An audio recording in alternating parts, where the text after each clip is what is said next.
well-rested weekend, and we're back at it at budget. I guess it's Tuesday. Uh, So yeah, we'll jump back into where we left off. I'll call the meeting to order at 9:02 a.m. Is there a member of council that would like to adopt the agenda as presented? Councilor McGee, thank you very much for that. All in favor? That is carried. And we will start this morning with our capital projects. I believe we have Monica, Rick, and Bill all online. I will do the same as I did last week. We'll kind of go through. I'll watch for your hand going up, and every now and then I'll be checking on you to see if you have any questions. Otherwise, I will hand it over to Elvira this morning, and we'll get started with capital projects. Good morning. Good morning. I had a delightful weekend. I hope you guys had a restful weekend as well. We're going to get straight into capital, so we're just going to get the project managers to present their projects. And then once we're done the capital projects, we'll do some long-term trends and graphs and such to help council understand the position we're in. And then help with the decision making. And at that point, we'll come back around to the operating and start making some decisions. So I'm going to get Shelley to come up with her team to present the Common Services Mobile Equipment project. Sure. Monica's having a bit of trouble. She can't get into her laptop. So, sorry, Monica, I was just over talking to Nathan. So yeah, no one's talking right now. Do you have a personal laptop that you could maybe log into and Bree can just resend it to you there, if that helps you? Hi, I'll try.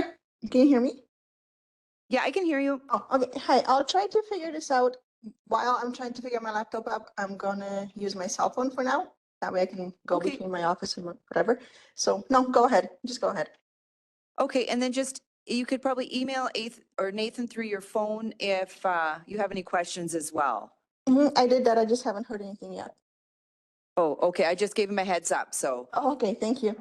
he'll work with you, and then we'll kind of just move ahead. I have Nick up, and we'll be moving into capital projects. Okay, perfect. Yeah, go ahead with the meeting. I'll figure this out. I just can't see Okay, anybody perfect. on my cell phone for some reason either, but I can hear you now, so that's good. Okay, perfect. Okay, we have Nick here that's going to tell us what's happening in capital. Good morning. Perfect. Awesome. Good morning. Thank you, Council, for having me today. So for today, I'm here to present the 2024 budget. Parks Department is requesting a trackless equipment. So for the purpose, adding multi-use tool to our equipment fleet for replacement, overall town maintenance. Scope statement. Parks fleet of mowers and sweepers are aging, and the trackless would be an excellent replacement that add additional options for year-round maintenance. The equipment adds a level of comfort for the operators that Parks hasn't had. Through its fully sealed cab, it will reduce operator fatigue due to keeping the operator warm. It has additional horsepower that will help cut through some snow drifts that are too big for the current fleet. And the addition of a sander attachment will allow the operator to clear snow and sand simultaneously, instead of having to use two different units for the same job. For summer maintenance, 14-foot mower deck will help replace the aging mowers and allow large areas to be cut more efficiently. The sealed AC cab will also reduce the effects of the hot summers on our operators. So this will be asking for next year, and cost estimate with the attachments is $250,000. Perfect. Thank you very much for that. I will open it up for questions this morning. So I will throw it out there first all. So I'm just going to come out and just ask, because as we're going through the budget, we're going to have to cut a few of the items going. Do you see this as a need this year or more of a want? For this year, I believe it'd be a need. It would be a need? Coming into the summer, we do have about 3 mowers, our oldest mowers, that are starting to be in the shop more and more frequently. And we're thinking about a summer's left with them. So if we were to say no, would we get by this summer or this coming summer, or do you think we're going to run into We will most likely run into some issues. some issues? We're planning on having, I think we talked about 20 summer students. And with this mower, it's got all the safety features and everything, the upgrades that we've done over the last couple of years for the safety and everything. Yes, the only thing this one doesn't have is I guess like some of the other mowers that we do have, the wide tires for hills. This one doesn't, but it wouldn't be, that's not what this one would be for. We do have the other mowers for specifically hills For and that. slopes. Does council have any other questions? I think it's Bill has a hand up. Go ahead, Bill. Yeah, thank you. Appreciate the ask and I can recognize the benefit of it, but what are the options to get us through? Is there the availability of leasing a mower, of perhaps some other cost saving method of getting through for the next year? Yeah, absolutely. There could venture into contracting. Could be possibly more expensive overall, but it's something that could possibly be done. Yeah, that or just keep putting money into the equipment that is in the shop frequently. Do you have any other question, Bill, or is that it? Go No, ahead.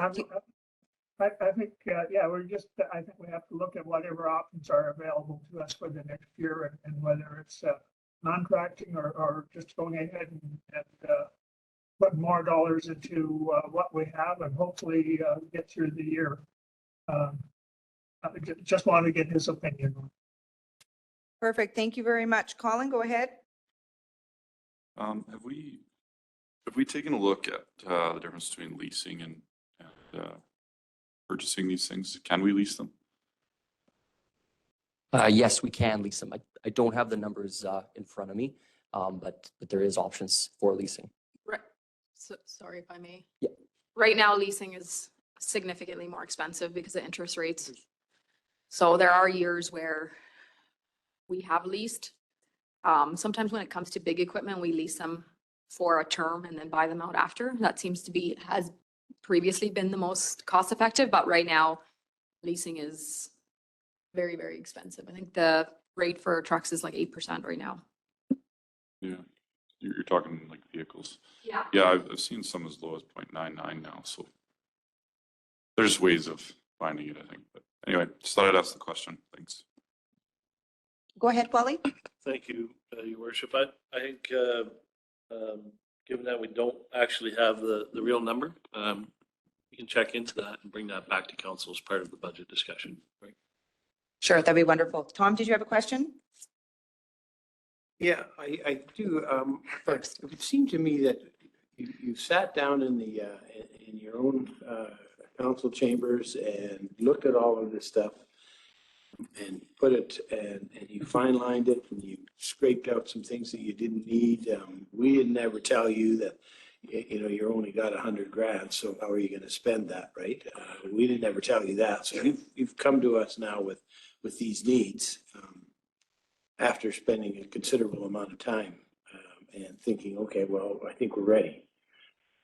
And I don't really have a question, but I think you're there. And I guess the question for us in the end is that are we spending it on this or are we going to spend it on other stuff? And in the end, you know, that's the tough decisions that we have to make. I know that, right? But so in reality, there's really no questions for you. It's right here before you. And we just have to decide whether to buy it or not buy it. And so I don't have any questions. Camilla? Thank you. Nick, the old equipment, how do you know how old are they and usually how long more like this will last? Sorry, can you repeat that, please? The mowers that we have right now, would you know how long we've had them and usually how long a mower like this will last? Yes, absolutely. So the ones that are aging out, they're going to be hitting their 8th or 9th year this year, and that's kind of when we start seeing about that 3,000 to 4,000 hours. They start getting really tired, and that's where a lot of them are hitting right now. Thank you. Monica did have the same question. I'm not sure if you heard that, Monica. Nick had said that they're going into the 8th or 9th year at about 4,000 hours, right around for each of the units. Yes, I heard that. I ATV quite a bit, and I'm not sure if 4,000 hours is actually that much of wear and tear on a UTV, but I'm not sure what kind of shape it's in. So I was just thinking that maybe just to use it as a backup one instead of daily for now, because I'm not, just my opinion. Do you have anything to add, Nick, to that? Yes, absolutely. For our summers, we typically have all of our mowers going when they are available to go to keep up with the load of cutting all of the grass that we do have. So we are kind of using everything that we do have. So during the winter, it's a little bit easier with being able to kind of shift some of our equipment. But when we do take on those 20 seasonals, it's kind of all hands on deck and everyone in equipment as much as we can. No, I understand that 20 people. And how many UTVs do you have currently altogether in the public works? Or side by sides, anything? Yeah, so for the side by sides, we currently have 3. But for the trackless, it would be more of working with our mowers, which we would have 7. Okay. So it kind of does fit 2 people on each for a while. Okay, thank you. Okay, I think that's it for questions. Thank you. Perfect. I would also just like to add that this was a request that we did bring last year, and we're asked to bring forward this year as well. Yeah, okay, I was wondering that. I was thinking, did we ask this last year? And I think I asked the same questions. Is this a wish list item or a want?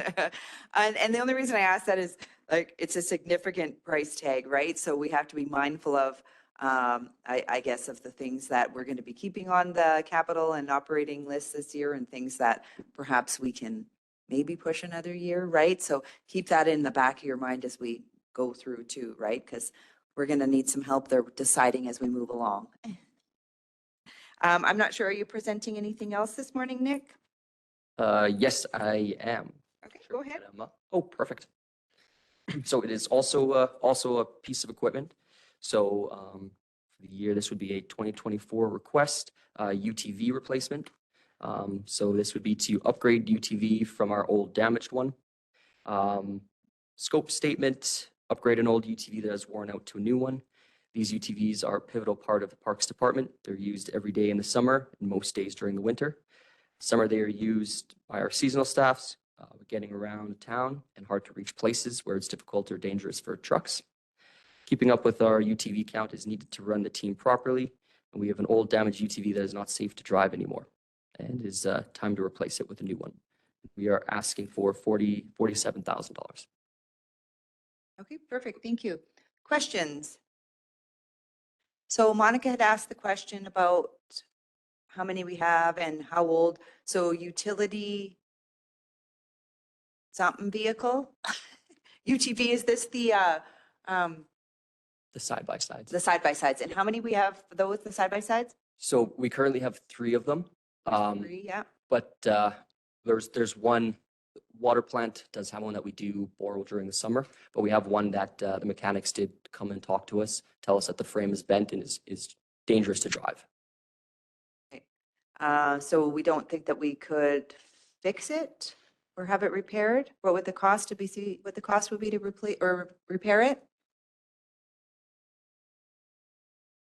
And then the utility vehicles, are these the ones that we had purchased a couple years ago when we had them in the parade, I think you're thinking of the Ventrex. the Ventrex, okay. Yeah, those are the mowers with the stability. Okay, They're not the UTVs, no. okay. For fixing the frame on a UTV, the cost to fix is way too much for the cost of a new one. So it's just not something that's feasible that we would do. However, I know that you guys have some tough decisions, and we could just move the utilities back into the parks fleet for the summer to get them through if that's something you guys decide. So. Okay, perfect. Any other questions? No, I think that's it for questions. So if you want to continue on. Perfect. That's it for you? Everything for me. Yep. Okay, perfect. Well, thank you so much. Thank you very much, council. You're welcome. Okay, moving along. We did the UTV, we did the track list. Are we maybe moving to the Sander now? Yep.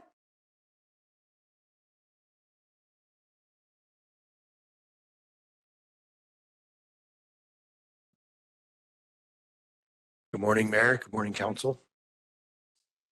So the documents I handed out last week, there's, It's replacing? yes. Okay. So in your binder, for those of you online, you'll see the sander for the tandem truck. And then Shelley had handed out last week 3 new little pieces of paper with purchased tandem truck sander unit. So if you have your binders, you should have the new request for counselors that are online. So which one would you guys like to start with first, the 1-ton or the tandem? Let's start with the tandem. Okay. So the tandem sanding unit that we currently have met its life cycle 3 years ago, as per our new citywide way of tracking assets. This year we put in a $7,000 floor to get it to work for this year, but it's, the time has come for it. It's all rusting through all the gussets and everything down the sides. So it's starting to fall apart. We've also had a chain issue with it this year in its first run out. It also only has 1 speed with the sand. You can't adjust anything. It's either on or off and that's it.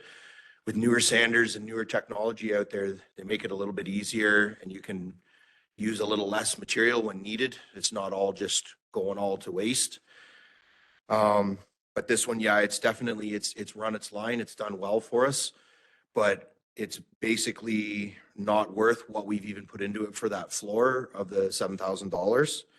So at this point, I would like to request to pick up another one that's stainless, also lasts even longer, doesn't go through the same rusting as regular iron. And the cost of this is $50,000. Perfect, thank you. Any questions in regards to the sander?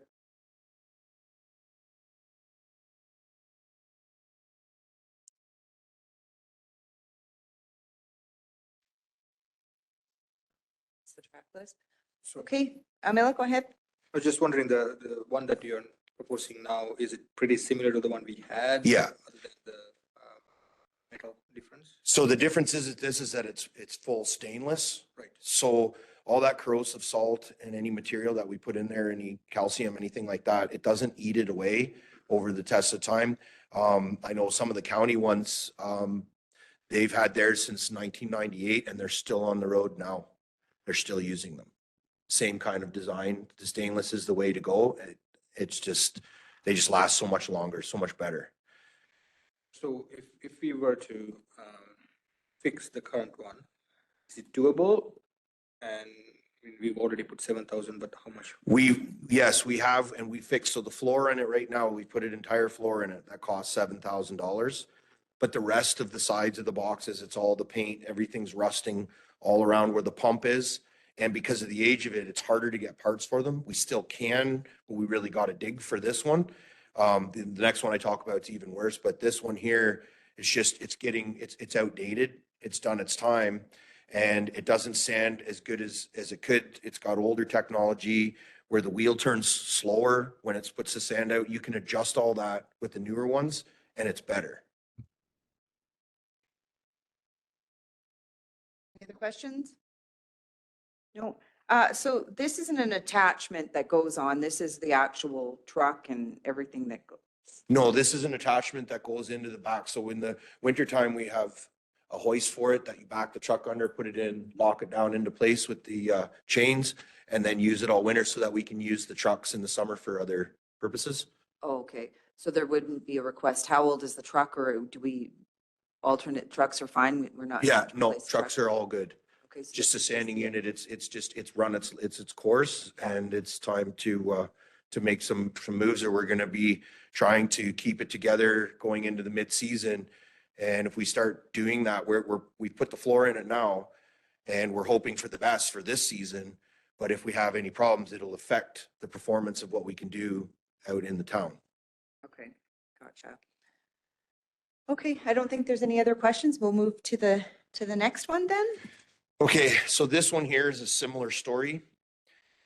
This one here, the price, the piece of equipment ended its useful life cycle 18 years ago, was basically due to be replaced in 2005. We've kept it going this long. It's the same kind of thing. It's wearing out, and on its first maiden out this year, because I like to stretch the legs on all of these equipment when we have our first sand, we had the chain break on us 3 times. Parts for this are just about obsolete. We're getting to a point where the pumps and everything, it's so old that we can't get that kind of stuff. So we would be looking at doing mass rebuilds to build floors and stuff differently for the pumps to go on that are different hydraulic systems and all that. So this is another one here that really needs to be looked at carefully going forward. The cost estimate of this is 25,000 because it's a smaller one. There again, we have to take all the lines and plumb it all into the trucks with this old one. The new ones that we're looking at all run by remote. You put it in there, you fasten it down, you adjust all your throttle and everything there. We don't have to drill all the holes through the truck, run all the lines, the electric, everything's on there that needs to be. And it also has that adjustment so that you're not overusing sand. So both of these sanders, do we run them like together usually? Are they like, you can't have one without the other? It depends on what we have going on out there. If we've got an ice storm comes in, we're gonna have everything we got out there. It depends on a call in. If somebody comes in earlier, they're gonna have one truck, another truck can come in at regular time. So we try to use them all the time. This one here also gets split up between parks as well as public works. Sometimes he needs it for parking lots or things that he's working on as well. So this little sander kind of gets into tighter areas with it being on the smaller truck pathways if he really needed to, stuff like that. So this is, yeah. Okay. Go ahead, Wally. Thank you, Madam Mayor. And just to, support that, the request here on the Sanders, it's, when we were going through the capital items, it's more about being able to maintain service levels right now because the condition of the equipment that Bill has been talking about is in dire needs. I can't remember how old you just said this one was, but well beyond the life cycle that it should be. So if these aren't replaced, then we run into a serious winter event. We could be some time before we're able to complete sanding on the roads and sidewalks. Okay. And with that, do you see both of the sander replacements being just as important as the other, or do you feel that maybe the first one we could get another year out of, or? That's not really a question for me, Madam Mayor, but from what I remember in our capital reviews, it seemed pretty dire. I don't think if we can get another year out of it, we'd be extremely lucky. Okay, and that's for both sanders, right? I guess I'm looking at this one where this one hasn't been replaced since 2005, and then the first one was what year? So the little one was scheduled for 2005 replacement. And the other one was 3 years ago. The tandem is 3 years ago. It was due for replacement. Okay. And Shelley, just gonna add something, Bill, before I go to you. So the little one is 33 years old. Okay. And the bigger unit is 18 years old. Oh, So okay. we've gotten quite a bit of useful life out of them, and we've extended that as far as we can at this Okay. point. So 30, the big one is 18? Mm-hmm. Okay, 18 years old. And then The other one is 33. it's 33. Wow, so yeah, we've got some life out of them. Go ahead, Bill, you have a question? Thank you. I was just wondering if they explored the potential or possibility of looking if there's any used equipment out there. Did you hear that? Could you repeat it, Bill? You were breaking up a little bit.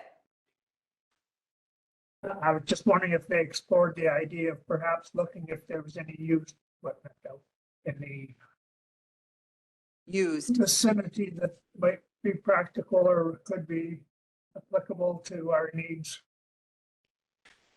Yeah, you know what? They do sell them out there. And sometimes you get lucky, sometimes you buy other people's problems, especially with sanding units. Those are, those are a lot of moving parts on it, a lot of sprockets. I've dealt with them for a lot of years. And sometimes they're at those sales because people want to get rid of them. But yes, sometimes somebody has a different reason why, and it's in there. We would take some searching. We may be able to find something like that, but then again, you are buying used. Go ahead, Colin. What's our snow budget this year? 305,000. Starting in this January. So that'll get us what, 3 complete snow removals? Is that? 300, no, we should get more than that out of 305,000. I mean, we've got, I think approximately 168,000 left in the budget. And we haven't touched it this winter yet, but, Yeah, I guess that's maybe kind of where I'm going is, we do have some leftover funds. Can we steal from Peter to pay Paul kind of thing? Using the Reserves. unspent funds from last year. So Yeah, and that's. is that's it the other from 2023 though? I don't Yeah. think it's from 2022. So It's from, I guess my thing is, so if let's say we approve this, is there some way that we can kind of take it from the snow reserve. capital funds, use it from snow? While Alvear is looking up the details there, I'll just provide a quick comment on that. I think you can legally, do that. But we do have a number of challenges. Number one being, how are we going to finish? What's our forecast for the end of the year? Number two is typically what you'll see, especially with snow clearing, is that anything you have left over, you should be putting into a reserve for snow clearing, because it only takes a couple of events to wipe out your entire annual budget on that. So it can happen, I think, and I don't know if you have any more details you want to. Yeah, I mean, the risk is that we plan to have, as of December 15th, we pass a budget with the assumption that we'll have remaining, and then we have a Christmas like we did 2 years ago, and we almost doubled our budget. We went twice over our budget because of the intense, I mean, I don't know if that's projected this year, but that's the risk, is not knowing actually how much we can rely on. But if there was huge overages, it could go into an unrestricted, reserve and then get funded. Capital could get funded through that.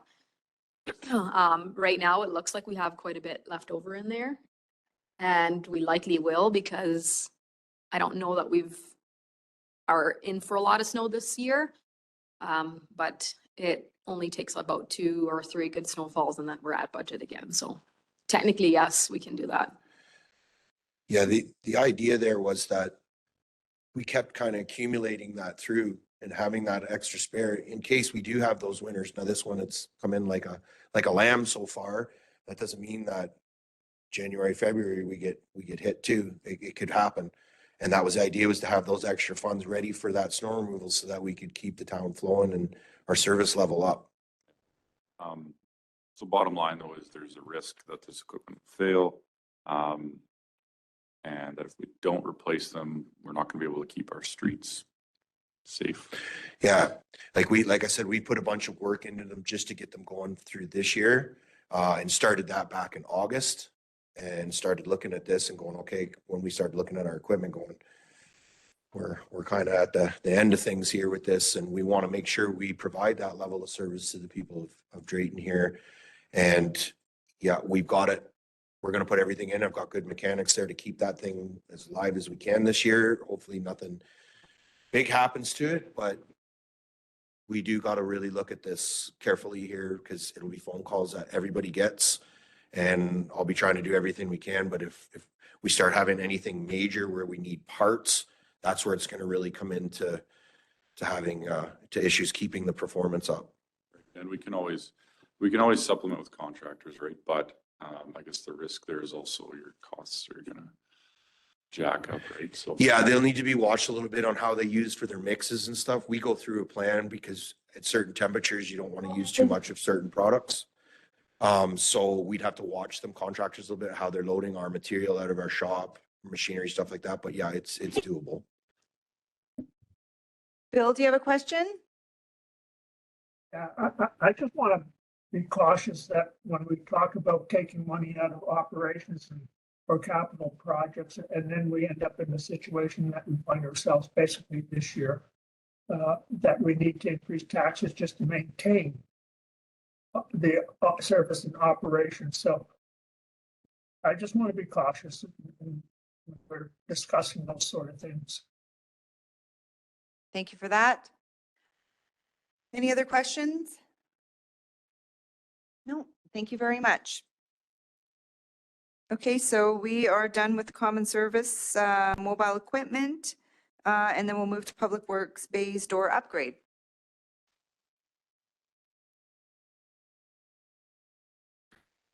Just keep this train going then. So I've put in a request for a new shop door in our building over at Public Works. The doors that are there, we've got so much bigger equipment now than when that shop was built. Having a lot of problems getting it in and out.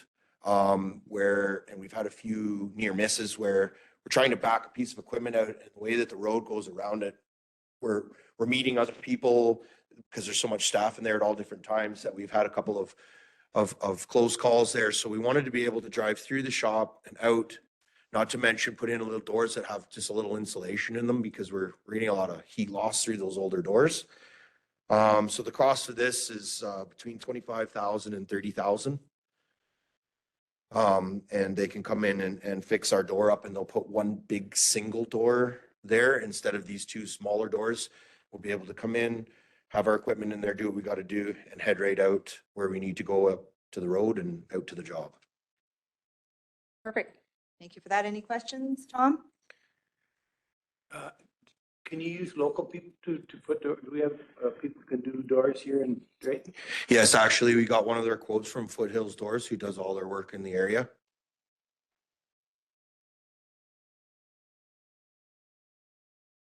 Paula, go ahead. So you're increasing the height of the doors? Is that what you're doing too?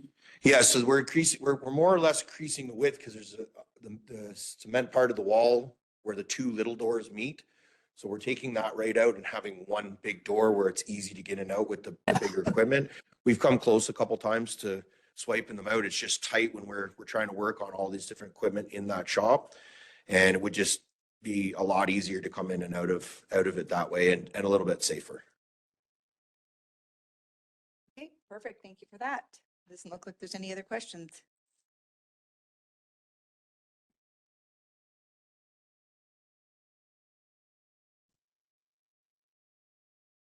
Good morning.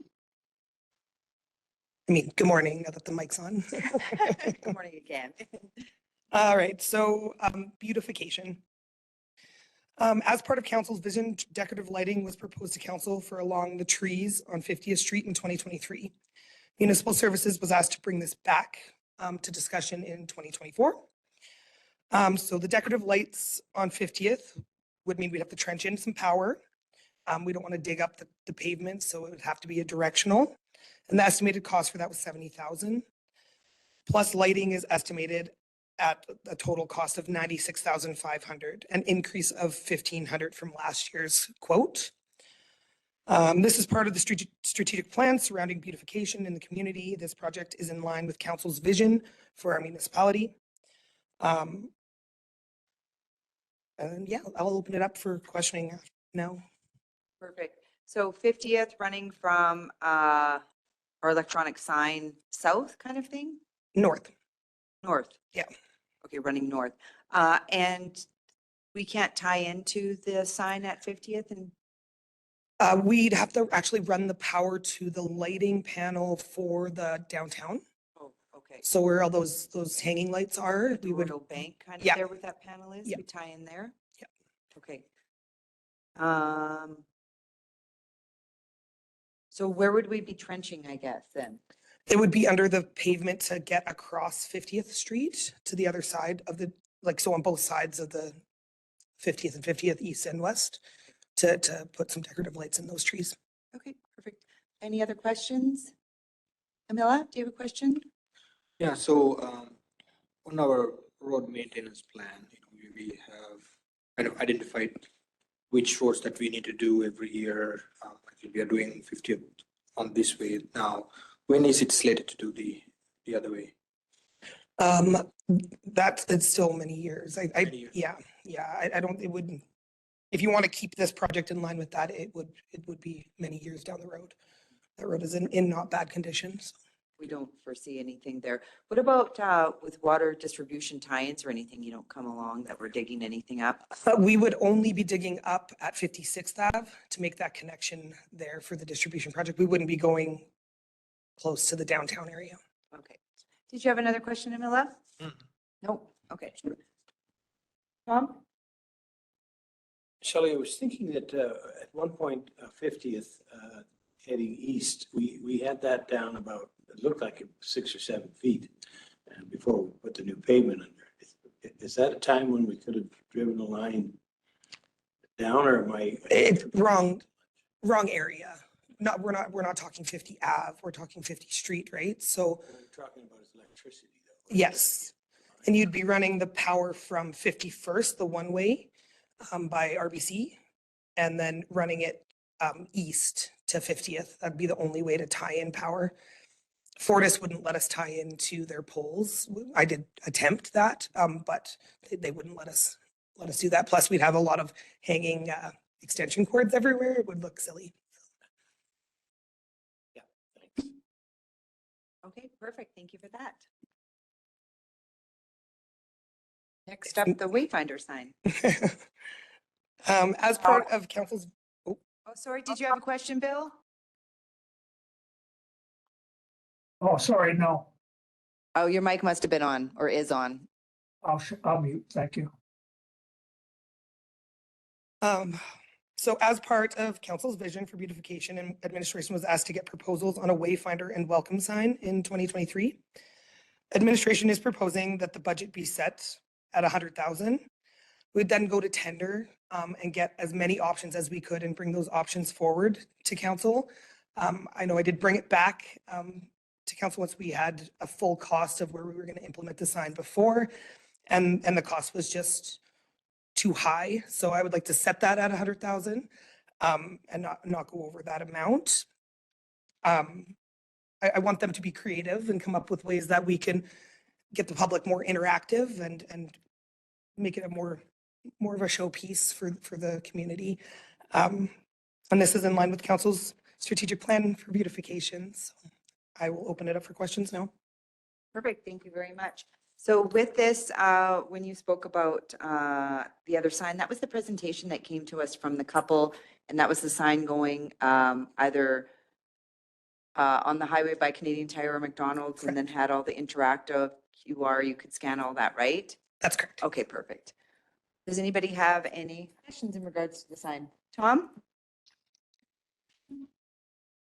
Yeah, and I think at the same time as you're opening it up to whether that's the right spot or whether we should think of to the south or we should think of the north, we've explored quite a bit of that. Now it's just a matter of saying, here's 100 grand, tell us what you can do and Yeah, I would like the vendors to be creative on even the location. So I'll write the RFP in a way that kind of encompasses your guys' visions.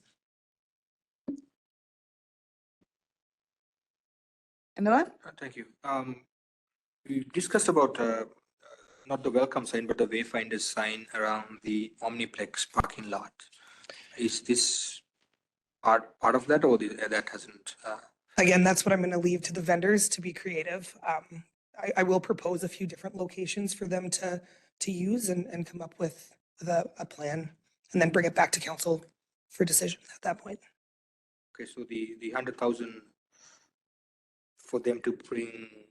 It would, So well, no, that would be the budget set. So 100,000 would be where the budget would be set. So let's see what vendors can supply to us at that cost. Yeah. thank you.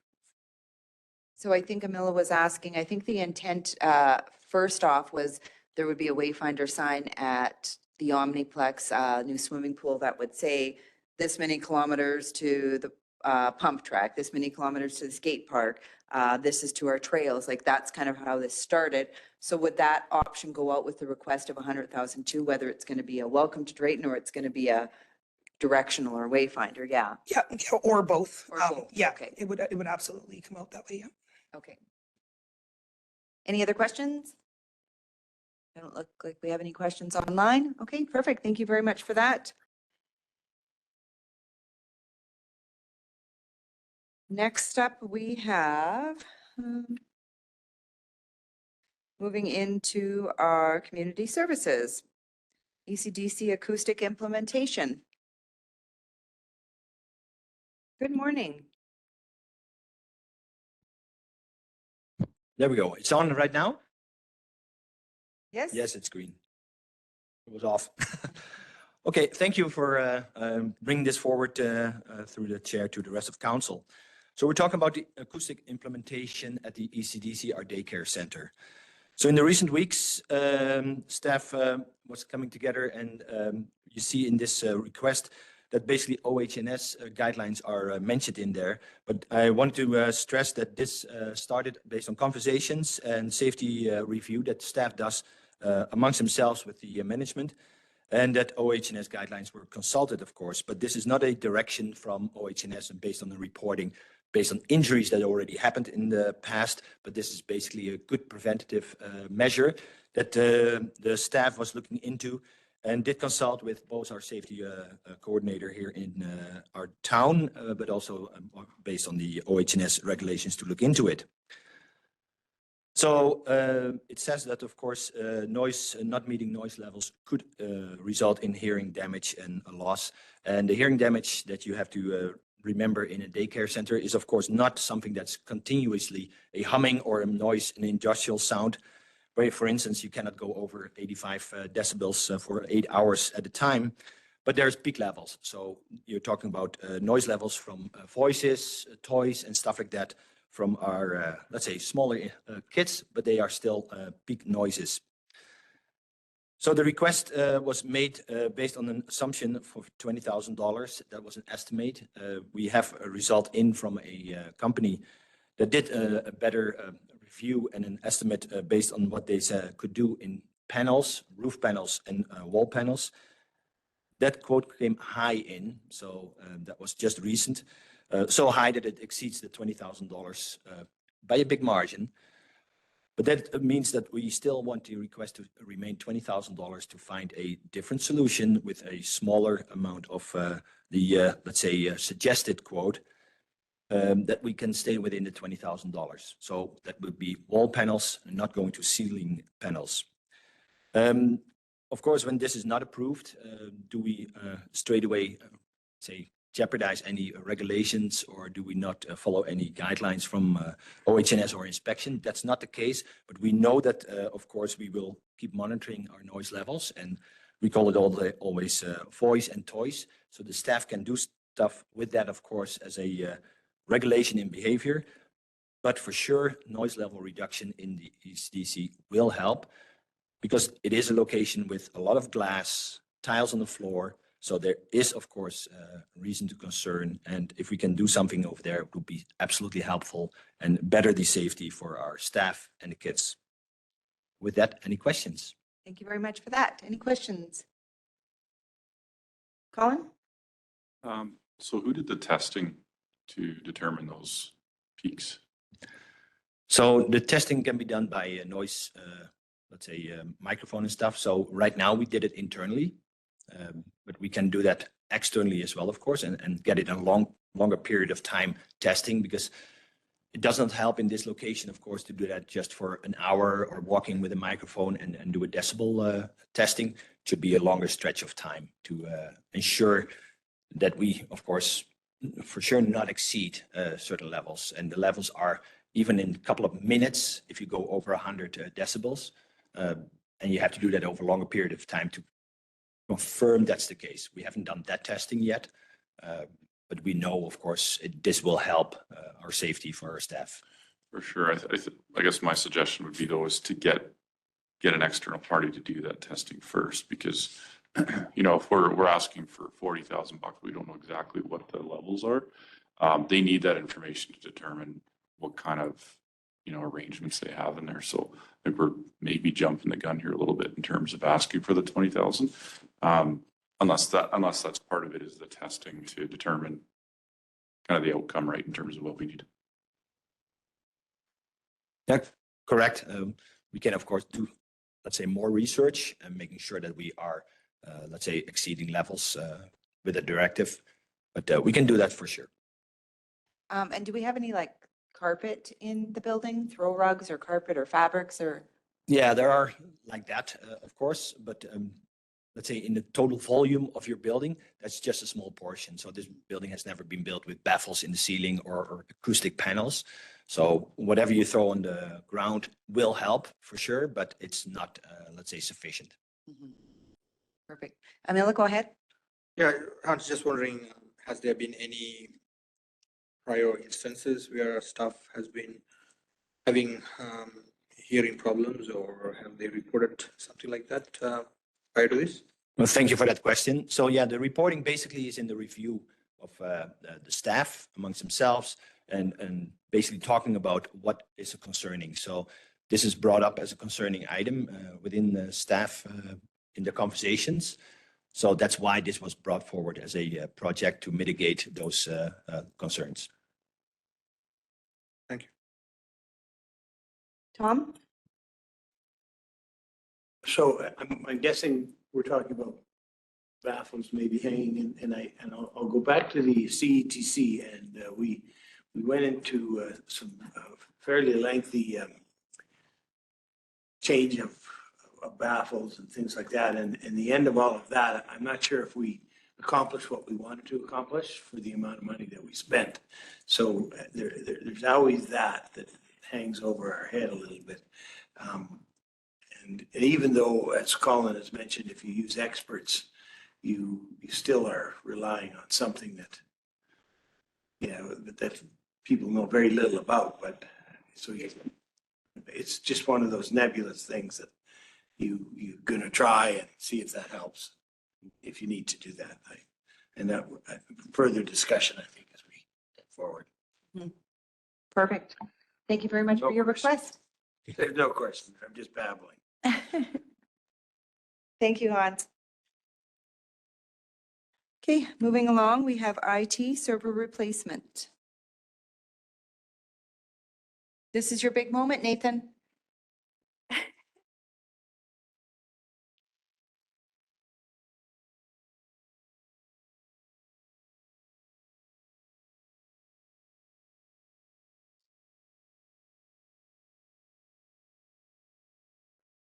Good morning. Nathan.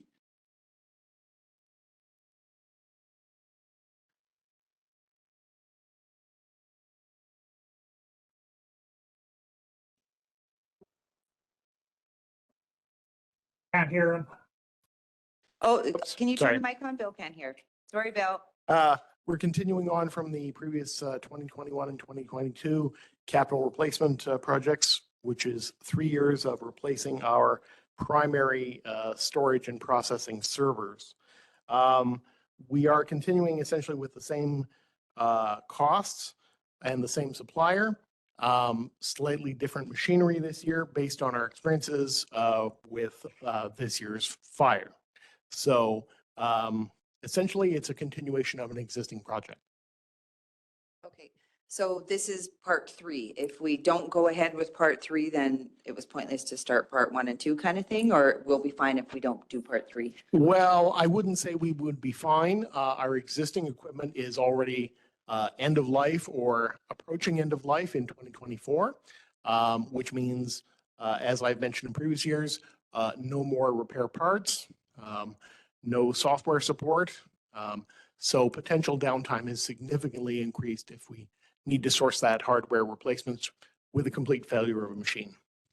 And what did part 1 and part 2 do to get us to where we need to be? Did it serve its purpose or? Yes, it has. Yeah, and so we wouldn't be, I guess, safe enough with just parts 1 and 2? No. Basically, our storage capacity and performance capacity has increased significantly over the last few years, especially with the increased volume of video storage that we've got from the CPOs, from other departments as well, even including council videos. Great. Any other questions? Emil, go ahead. Thank you. Nathan, I think last few years we've replaced other servers as well, right? That is correct, yeah. So do you, just for my understanding, give me, what those servers are doing and, what these servers are doing per se? What we're continuing to do with the old servers, or what No, is? the servers that we've replaced, because not the last budget, but the previous budget before that, we Mhm. approved 3 servers. Two. If I'm not 2 servers, if I'm Yeah. not me, so. So we actually have 6 total in our primary stack. So we're essentially replacing them one for one. So basically all of the services that our departments use, from file storage to the town web server to Fire Pro, which is the fire investigation database for the fire department, to video storage for the CPOs, to email, to literally all of our services. Basically, at this point, we've moved very little of our services to the cloud, aside from Office 365 and a few other minor services. And I've been pushing to increase that, especially since the fire showed our building's vulnerability. But that has not really been possible this year due to budget constraints. And the unfortunate discovery that cloud hosting is significantly more expensive at our volume required than we had estimated originally. So. Yeah, no, I agree. Cloud storage, like you're saying, we're paying 3 times more than a usual server. Mhm. But I was just trying to understand, so we have 2 servers we replaced that hopefully doing the core services for us, and these the other 2 servers that you are proposing us. Well, there was 2 in 21, 2 in 22, and now 2 in 23. So do we have to do both together? Can we do one and then push the second one for the next year, or? Well, fundamentally, Councillor, the problem is that the existing servers are end of life. So, theoretically, they could continue to run. However, if they do fail, we will have problems getting replacement parts for them. And we actually encountered that to some extent, even with the servers that were not end of life yet after the fire. We had some minor failures with a couple of those servers, network cards and hard drives, and it took a couple of weeks for Dell to get those replacement parts in for us. So with new current servers, we do have next business day service. Thank you. Other questions? Perfect. Well, thank you, Nathan. I think what I'll do before we move into protective services is just call a quick 10-minute break. Okay, perfect. We will be back in about 10 minutes for those of you online.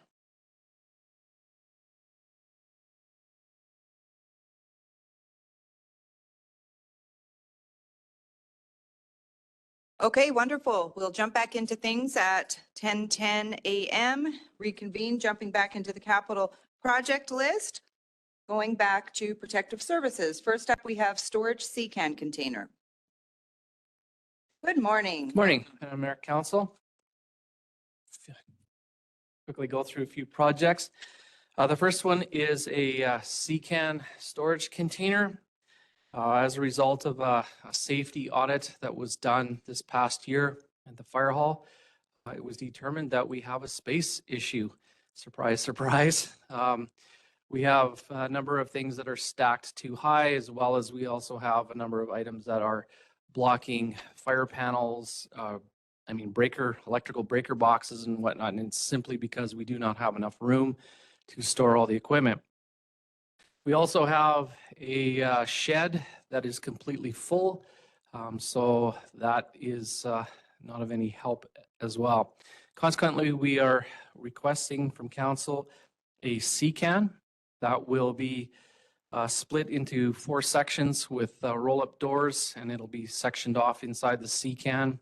The costs that you see in front of you are the cost of the CCAN, but also the cost to put in the walls, as well as the roll-up doors, as well as the shipping and setup fees that come along with purchasing one of these.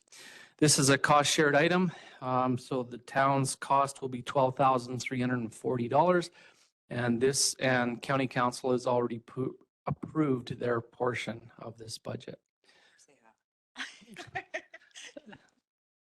Thank you very much for that. County has been just wonderful through their budget process. I was pretty shocked. Yeah, wow.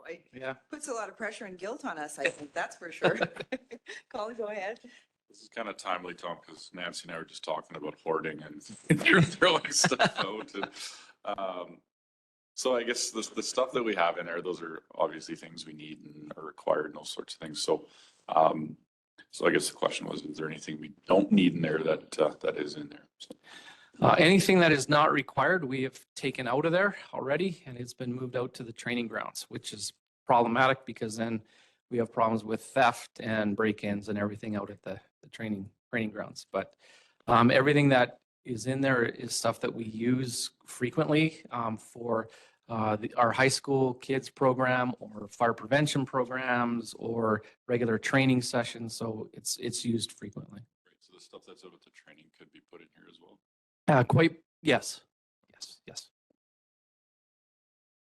Tom? Just a quick question about CCANs. I see them all over the place. My own concern sometimes is if you've got something at the very back, is it, and I can't really get to it, so it's not really useful to me and it's too hard to do.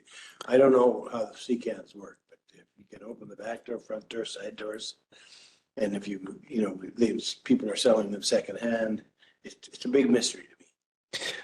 Correct. Thanks for the question. That is why we're going to, I'm not sure if the pictures are there for you, but we're now moving to 4 doors along the side, and then we're sectioning it off for that very reason, so that you can get access to stuff and you're not trying to climb through a bunch of stuff to get to the back. So that is why we're getting it designed the way it is. Right. So then when I see a used CCAN for sale, they're not of this type of quality with the doors or. Generally, no. This same question came up with County Council. Why could you not just go to the auction and buy one? We could, but then you're going to still need to pay someone to put in the roll-up doors and put in the walls and all the rest of it. This way, it's already done for you, so it's just kind of purchased on site and away you go.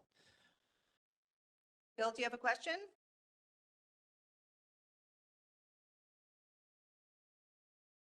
Bill, you have your hand up. Do you have a question?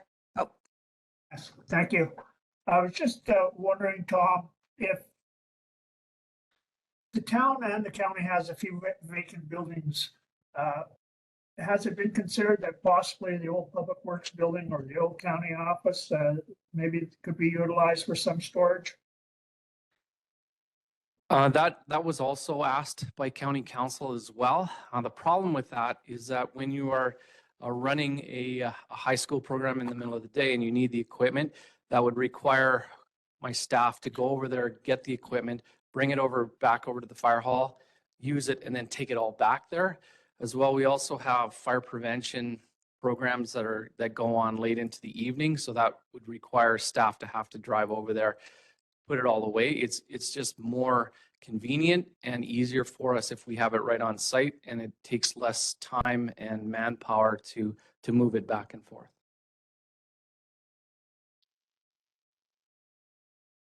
Yeah, I'll kind of go a little bit on Bill's question. Like when I see the price of this, I think, could we build a shed for cheaper? Could we do some of this in-house? I guess when I look at some of these projects, even when I look at the sound baffling for ECDC, and I think, well, couldn't we just go get a piece of plywood, put some foam on it, throw some fabric around it for a couple $100 and hang some of these? Or could we build a shed for, $10,000? Like things that would get us the same solution but cost less. What other alternatives could we potentially look into? Again, this was presented in such a way because virtually a C-can is weather resistant. So you're not having to deal with down the road reshingling a shed or rebuilding it because it's been rotten out because of the wood and whatnot, or painting it, all those kinds of things. So we went with this option because we felt that for the bang for the buck, it would give us the longest longevity. So that's why we chose this project. Are there other options? Possibly, but again, you're going to be looking at several sheds, or you're going to be looking at replacement of shingles and whatnot down the road. Yeah, it's also fireproof, which is a good thing. With a C-can, when you open, it has the big two doors that open. So would that not just be suffice that you didn't need to have the roll-up doors? Couldn't just have the C-can as is? So one of the biggest issues with our shed right now is the fact that it does have the swing out doors, and we're constantly trying to prop them open because they naturally close again. So that becomes a big issue. Whereas if you have a roll-up door, you can roll it up and you can forget about it, and you can load stuff in and out without trying to block doors open. As well, when you have swing out doors now, that takes up space. So now you have to park the vehicles further away so that the doors can swing out. We did explore that option as well.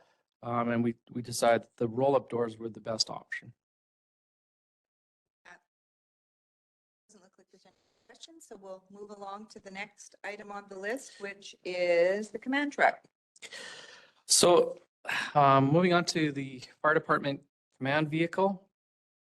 This vehicle has been on the books for several years, and it's been pushed back several times. This past summer, we've had some significant damage, or we've had some significant issues with it. Once was in the middle of the fire. It broke down while I had the reeve and the CAO of the county in it. It broke down. We had to get towed in, which was a little bit unfortunate. And then I was unable to use the vehicle for the remaining part of the fire for the most part. Since then, it's been back into the shop 2 more times for some pretty serious mechanical work. The vehicle is 13 years old, and it's been driven over some pretty rough stuff, and it's showing signs of wear and tear. Consequently, we are asking that council consider replacing it. This again is a cost shared project, and the county has approved their side of it. So that council is aware. Perfect, thank you. Any questions in regards to the command truck? Colin? Tom, did we not replace one? Was it last year? Correct, we did, yeah. And so how many command trucks do we have? 3? Yes.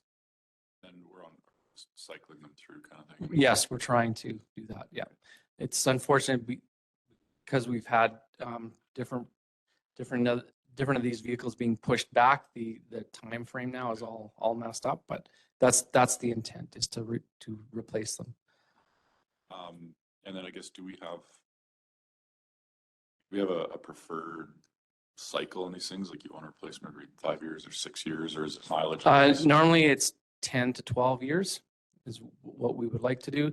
And it's not, and I've said this many times before, it's not because of the mileage that's on the vehicles. It's because of the wear and tear when you're driving in the bush and you're driving down rough roads and whatnot.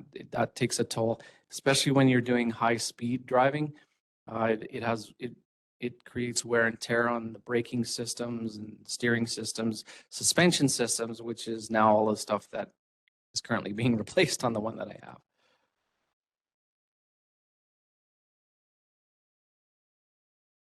Questions? Nope. Okay, we'll move along. Next up is enforcement vehicle. So just so council's aware, in the project justification, unfortunately, some of that stuff was copied over, and it shouldn't have, unfortunately, when I sent it to Elvira, I sent her the wrong one. This was the draft one, but I'll explain it. The costs and everything are correct. It's just the description of the reasoning why to replace it. So this vehicle is to replace a lease vehicle that we currently have. Just to give council a little bit of history on the lease vehicle. The lease vehicle that we are currently using was not originally intended for the purpose of enforcement services. It was to be used around the administration office for admin staff. Consequently, there was a shift in policies and it got moved into the enforcement services branch. So it was never intended to be used for this purpose. It has been used as the animal control building as well as the animal control vehicle as well as the bylaw vehicle.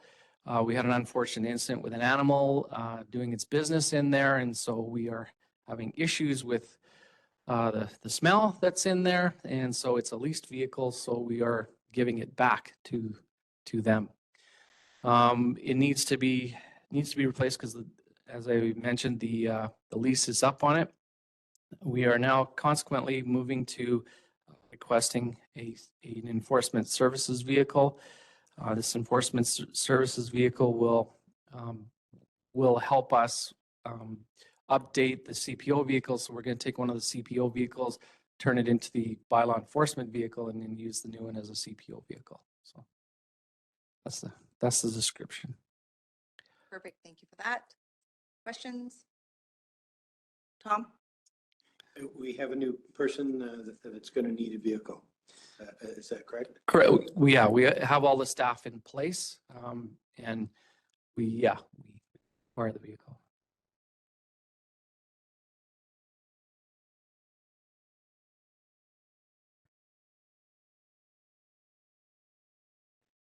Sorry, I just want to add one more part of this. We did explore leasing options for these types of vehicles, and when finance did the research on it, we were told that you can no longer lease enforcement vehicles. So now we have to purchase. Okay. So currently we have one and we have two CPO officers, right? Sorry? Currently we have one enforcement vehicle and two CPO officers. We have two CPO vehicles and one bylaw vehicle. Yeah, and the bylaw is the one that we're replacing. So bylaw is the one that. Then, okay. Any other questions? No. I just wanted to add to that with enforcement vehicles, sometimes, although we do explore or have in the past done leasing options, depending on if we can get a good capital type lease in which the buyout is next to nothing, where it's almost guaranteed that you get the vehicle at the end. We want to be careful with that option only because we put so much money into the vehicle before we actually use it. And so that's just a consideration too, but turns out you're supposed to buy out enforcement vehicles. I did not do enough research to know actually why that is in place, that rule, but that's what we were told. Okay, thank you for that. Bill, do you have a question? Yeah, thank you. So we're replacing the bylaw vehicle, but in reality, what we're doing is we're buying a new CPO vehicle. And then putting the extra equipment on it and then taking one of the CPO vehicles and making it a bylaw vehicle. Am I getting that straight? Correct. Is that absolutely necessary, or can we just go get a bylaw vehicle? Well, the thought is that the CPO vehicles sustain more wear and tear, and as council can recall, the second CPO vehicle we purchased last year was a used one. So we are hoping to take that used one and convert it to the bylaw vehicle and then purchase a new CPO vehicle. That The is CPO that vehicle, CPO vehicle, is a car, is it not? Correct.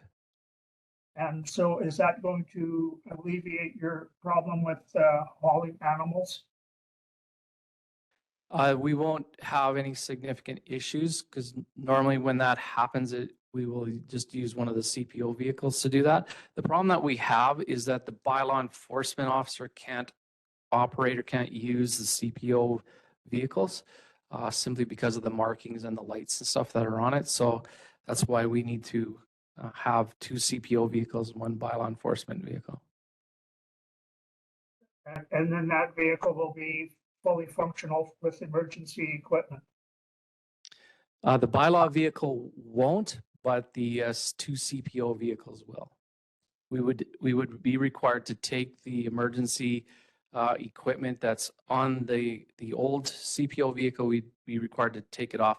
We wouldn't actually take it off. We would just change the lights from blue and white to amber colors. Okay, thank you. So what type of vehicle or which vehicle does our planning department do for development permits when they're going out to do site visits? Will they have to do site visits, so are they going with using the bylaw vehicle or how? Town truck? Your worship, I believe that they use their personal vehicles and charge mileage. Oh, okay, so they're personal. And the reason I'm asking is because I'm just wondering for planning and site visits and bylaw sharing vehicle, right? So wondering what they were doing there. So CPO, just trying to understand the amount of hours that the bylaw are using the vehicles. I know CPOs are out and about every day, right? So how often is bylaw using the vehicles for enforcement? It'd be the same. It would be the same. Yep. Yeah. The only difference is that the CPO vehicles are used a little bit differently because they are used to deal with radar, which requires speeds similar to the command vehicle, high speed braking and stuff like that. Bill, did you have it? Your hand is still up, but did you have another question or did you just leave it up?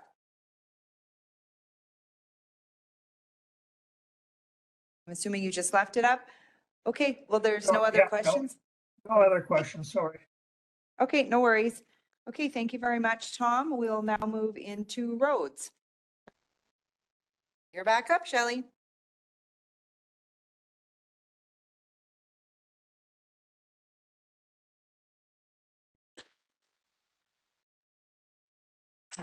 This one's a tough one.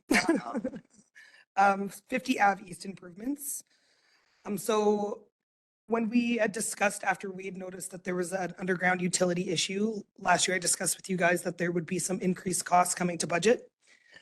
This capital request is to update that pricing due to the unforeseen circumstances regarding the ADCO gas line relocation. We've projected the cost to increase due to the restaging of the work in phase 1 portion of the project and due to unforeseen third-party utility conflicts. Total cost was originally anticipated to be 5.5 million, but has increased due to the following items. All engineering costs were not included at the start of the project. This amounts to 10% of the project cost. Patchwork on all underground utility work. As we proceeded with doing the underground utility work in the areas we did not pave, we did have to patch those. Site day costs, so the cost of the wages for border paving, they will increase in 2024, and their site days have increased as well due to the amount of work that we have to complete in the 2024 season. Bridging of fiber lines was only anticipated for the portion by 7-Eleven to where we ended. But when we were doing the underground utility work, we have noted that it goes the entire length of 50th Ave. So we will be required to bridge the fiber line instead of relocating it all the way down, which increases cost. There was a service lateral for the sewer line for Baptist Church that was shown to be fed from the east, but was actually fed from 50th. It was in a clay tile line that was in rough shape, so we did have to replace that line to the property line. With all these costs, it's going to bring the project cost, sorry, there's a typo in here, to 6.1 million. So additional funding will be needed for $611,145 to complete this project. We are attempting to get 50% funding on phase 2 with STIP grant. We're hoping we can secure that grant. I'll open it up for questions now. Thank you very much. Did we apply for 2 grants in regards to this project? Nope, Changing the scope work, just the one? just the one, and then the distribution project, we applied for another one. Oh, okay, that's Yeah. fair. Okay, perfect. Okay, wow. I will open it up for questions. So with the finding of the lines through EPCOR? ATCO. My brain's not working today. What costs do they cover? Like how much falls on them? They have not reached out to us about covering any of the costs for the relocation of the 5 areas that have to be relocated. They do have a steel replacement program, and it is steel line in all these locations. So we are hoping that they will front the cost for all of that, but they have not told us anything about that at this point. So there could be other surprises that arise, but we're hoping our consultants are going to advocate for us with ADCO because they have that steel replacement project in place. They're going to push back and making sure that we don't pay anything for that. So if that was the case that they did cover the steel replacement costs, would that bring any of this project down? No. No, it wouldn't change it at all. Why were engineering costs not included where it was first? I think originally the GM at the time had assumed that we would be able to take on a lot of the project in-house with the capacity we had. There was no way that a project of this magnitude, we would be able to have the expertise and knowledge to supervise it at that time. And Michelini didn't catch this in their, They did. I did have multiple emails from the previous GM and McElhenney regarding that he has said no to them about covering those costs. So it's an unfortunate, but it did happen. So. and is there any part of this project that we could continue on and potentially eliminate, but still have the same outcome or similar outcome? Is there something that we could? We are actively looking at ways to still decrease the costs and still get the same results in the project. But at this time, this is what they're projecting. Hopefully we can come under that on the end of the project. Questions? Any other questions? Mila? Thank you. Thank you, Shirley. So from 5.5 now, we're looking at 6.3, about an 800,000 increase. 1. No, 611,145. It was a typo on the scope statement. So if you go to the cost estimate, that's the cost. Still about 600,000 increase. Yeah, no, I agree with Madam Mayor's comments, that's a big chunk. So how do we go about rejiggling the project if possible to make it work within the budget that we have? We may be taking out something nice but not needed or something, right? I don't know. I've no clue of the scope of the project, but is there any wiggle room there? At this time, they're looking at the potential of how much concrete stabilization we need. That may be able to drop some of the cost. Unfortunately, we did extend the stormwater line to encompass the rain gardens and the bioswales. So because we've already done that portion of the work, we need to continue that. So there's really very limited room for cost savings, but we are still actively looking. There is also a potential that the contingency may cover some of these costs, but at this time, we don't know what the site days look like and whether or not Border Paving will come in under those site days. And if they do, we have to pay them a bonus.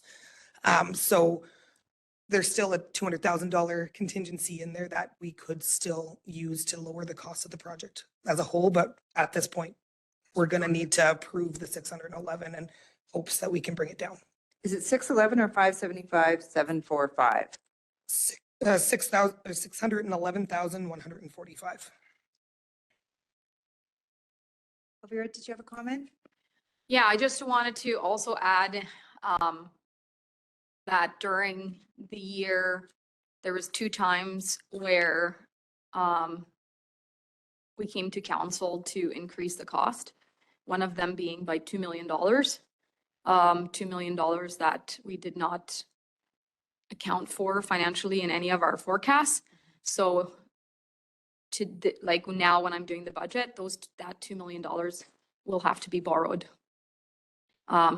Because the initial 3.6 million we had saved up for our gas tax.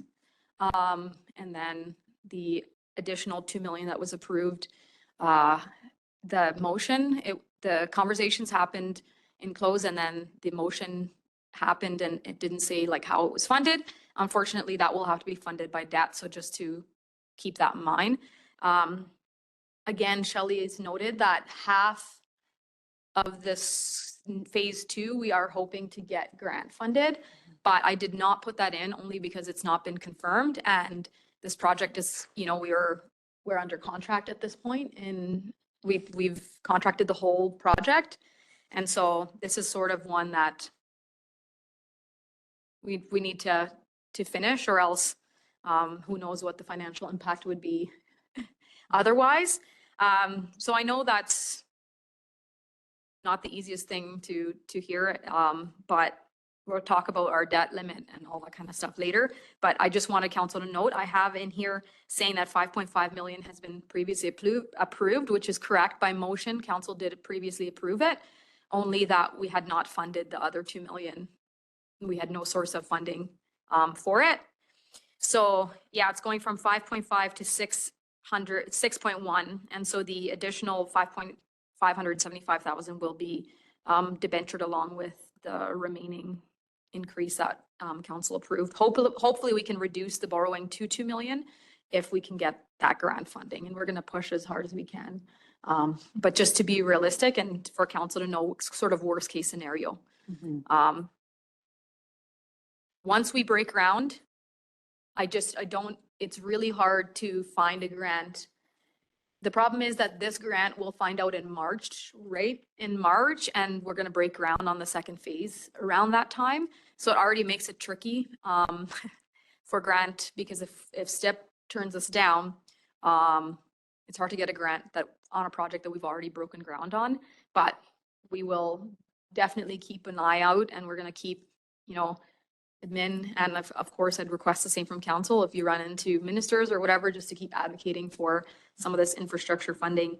But yeah, that's pretty much Yeah, and I've been advocating with the team that will actually do the evaluation process of the grant. So they understand what situation we're in and that we may need help. They're hoping to see an increase in their STIP budget because they only budget about 3 million for that grant. So that also impacts the likelihood of getting the grant as well based off their budget numbers. So, but I'm still going to keep advocating. Perfect, thank you. And I think that when we talked about this last year, the intention was to probably debenture. We knew that we'd be debenturing some of it, but I guess we didn't know what that debenture was. So when we look at this Alvira, the debenture is for the 575,745 plus the 611. No, it's for the 575 plus the 2 million that was increased throughout the year. And then, so where's the 600? Is it in there? It should be 611,140. So it shouldn't, oh, that's, okay, so the 575 should be that number then? Unless I did my math wrong. That's what I'm just trying to wonder. Is that right? I think it was, we started with 3.6 million, added 2 million, and we were up to 5.5 million. I'm 99% sure my math is right, but let me. Yeah, there might have been. Okay, so this number is either the 575 or the 611. Okay, so we'll be looking at debenturing this project, a portion of this project, as well as pushing hard for grants and things like that. So we did use 3.6 million from the gas tax. What about money that'll be coming to us for 2024 for the new LL? Yeah, I've already put it in there. Oh, it's already been put in here. Oh, okay, wow. Yeah, we're scrounging up every last dollar. We're expecting LGFF, you know, and it's very hard to depend on that number. Yeah. But they are promising that in 2024 it will remain steady. So the expectation is that we'll get around the 850 Yeah. in 2024, and then they'll roll out the program details here this month, I believe. And then, because everyone's budgeting right now, so they kind of made the promise that to hold steady for 2024, and then thereafter, it will likely see a decrease. Based on what we've been told, we'll likely see a decrease after that. So the gas tax and the MSI has been allocated to the amounts approved mid-year. Okay, so, and the MSI, okay.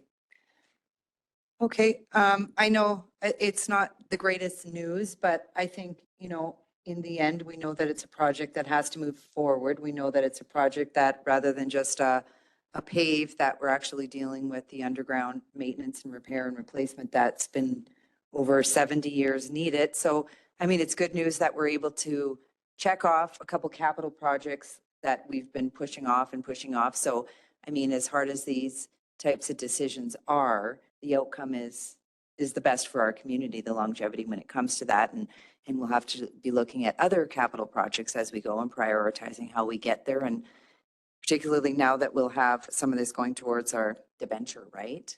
And what that's going to look like.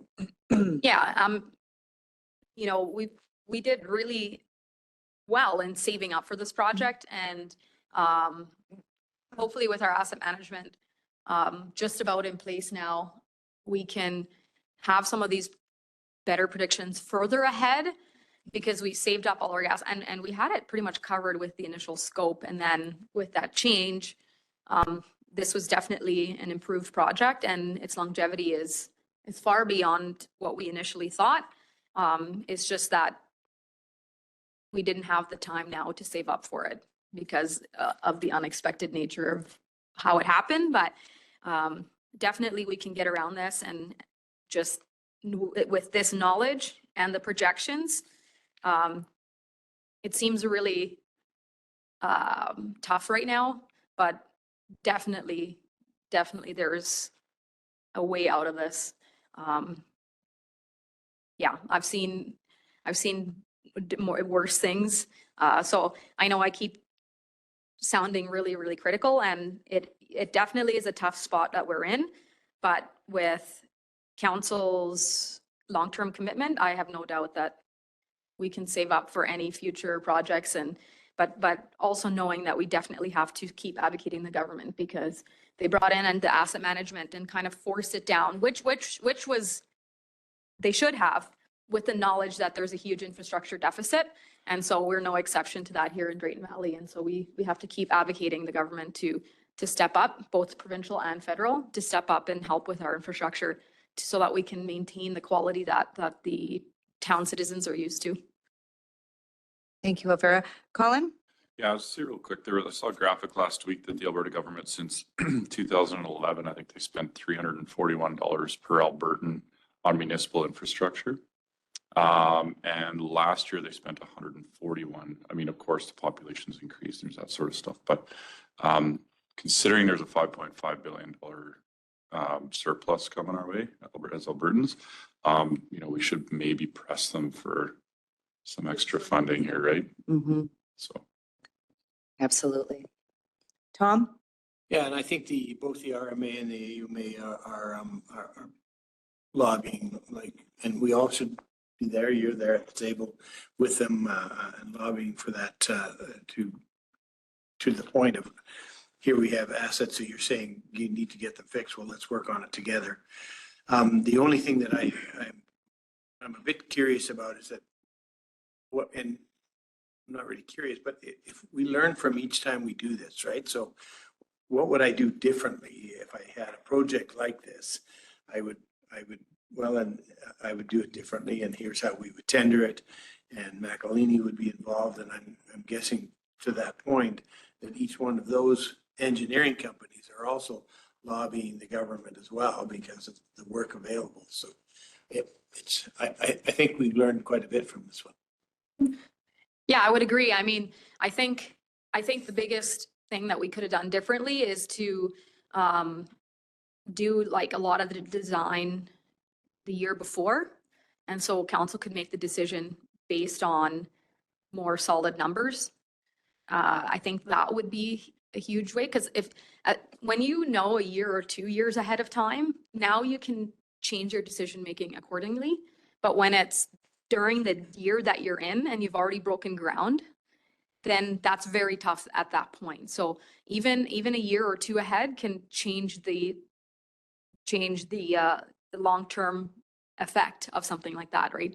So I think that, I mean, I know Wally and Shelley have already talked about that.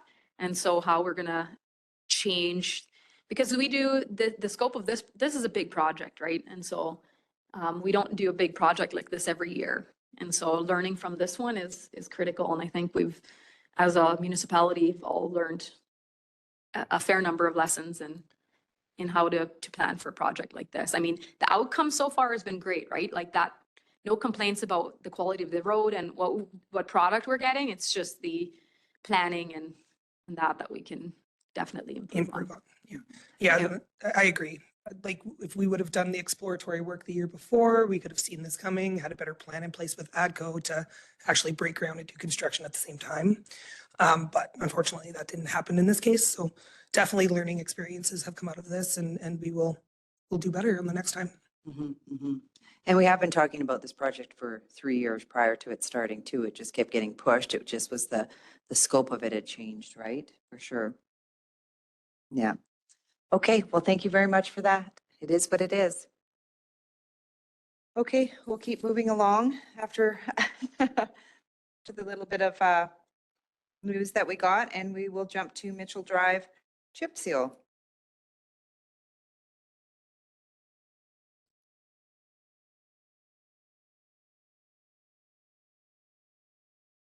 Hello again, everyone. So we have chip sealing for Mitchell Drive. The intent for this is to eliminate the dust control on this road, to lower the maintenance costs of keeping this road up. I wanted to add here, this item was brought forward by a customer who wanted to engage in the budget process and believes this would be beneficial for the residents living in this area. The customer stated the cost to do this is much less than the residents have paid in taxes since they have lived in this area. Maintenance for grading operations would decrease when this product's in place. The estimated cost for this would be $200,000, maybe a little bit more than that if there's road prep involved. They have to put gravel in, widen, fix those corners. Everybody's familiar with how it bends through there. So it, being that there's only so many houses down there, the life expectancy is 6 to 8 years. This may be 10 to 15 years because of the low volume of traffic on it. So I will open that up for questioning. Perfect, thank you very much. Any questions? Colin? So how many people are back there? There's 10 houses maybe? I believe the answer is 6. 6 residents in that area. Villa? Yeah, just wondering, is this something recommended by Public Works, or was there a request from the residents there? It's customer driven. It was brought to us. They wanted to get involved in the budget engagement that the platform we had put out. So he said, this is my way of putting into the budget, and is requesting this. Any other questions? Tom? So, I thinking about, I wanted to build a house west of Lodgepole, in the Two Leaves somewhere. And once I do that, you gotta like get a road to me, you gotta get a school bus to me, you gotta get all those things to me. There's always a mystery why that's the responsibility of somebody else if I choose to do that. So if I'm doing a subdivision out to the north, the responsibility lies with the person doing the subdivision. And where do we come into it in the end? Where does it come into that it now becomes our game? It'd be in the inspection process. So the subdivider would come in, build the roads, subdivide the properties, put in the water infrastructure, sewer infrastructure, and then would turn it over to the town at that point. All the roads and underground infrastructure, so it would become our responsibility. We don't front the cost of that original build, but then we maintain it thereafter. So they hand it back to us and then now it's the maintenance of it. And so we've looked at that and right now we grade it a couple of times a year. And so are you making a recommendation at all or are you just bringing this to our attention? No, I'm just bringing it to your attention as the customer had come to us to bring it to budget. Okay, thanks. Rick, do you have a question? Yes, thanks. Do we currently dust control this road, calcium chloride or something like that? We do on the first section of the road. We do that first 150 meters right in front of, I believe it's a Mitchell residence there. And that is all we do on that road for dust control. And do you feel that's effective? Yes, it's been happening for a few years now. It's always seems to get together better than even the other dust controls we do. It's as soon as it's laid down, it seems to stay in place and there's not very much of an issue there in front of that home. Rick, I think the issue is that the town does have a policy that the resident has to pay some of that cost as well for dust suppression. So I'm assuming this is coming forward so that they can be alleviated from that cost for the dust suppression placed. Gotcha. Thank you.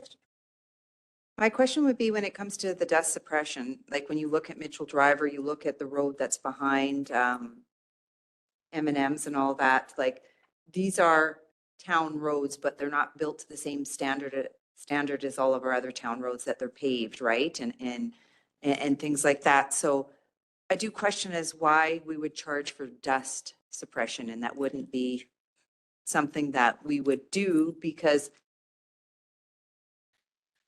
I think the big conversation came up when we annexed. So we do own Range Road. I believe it's 75 or is that 75? That kind of meets up with the county road. And that's where the dust suppression costs kind of increase substantially for the town. And so then we reached out to the county to see kind of how their processes are on this. And then we put in a policy to kind of match what they do. so, I mean, and I just say this because I think that when you live in a community in 2023 that we don't have a lot of dirt roads, like I don't think, so that's where I look at that. And I think in the county, you still do have dirt roads. It is different. So what does that cost annually, say, or what is it per household, say, to live behind the M&Ms in that kind of alley or Mitchell Drive? So it depends on a lot of things. Some residents only want a certain amount done. Some of them want half of the 150.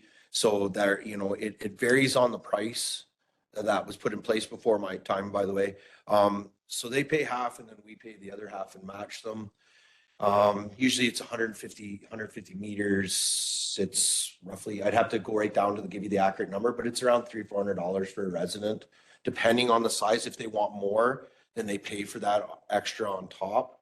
Like per application? Yeah. And then we're responsible. So if that dust control, if we lay it down and we get different weather or it doesn't hold up or whatever, then it's our responsibility to go back and fix that afterwards, no matter what it takes, because they put their piece down on it. It's one-time cost for them. Yeah, one-time cost. And I know that there's some improvements done to the one road, behind the M&M, that road there, just to bring it up to a better level and things like that. Is the same required or have we done with Mitchell Drive? Like, I don't think there's any other places in the community where we really have dirt or a gravel road, right? I'm just trying to think. We've had one customer in the back alley over by Omniplex area. She did 75 meters in there. Okay. It's very rare on back alley, but she repeats every year and does that. But yeah, it's mostly Range Road 75, Mitchell Drive, and I call it the Nelson's Road over by the coulee over there on Ring Road. Okay. Any other questions? No. Well, thank you very much for that.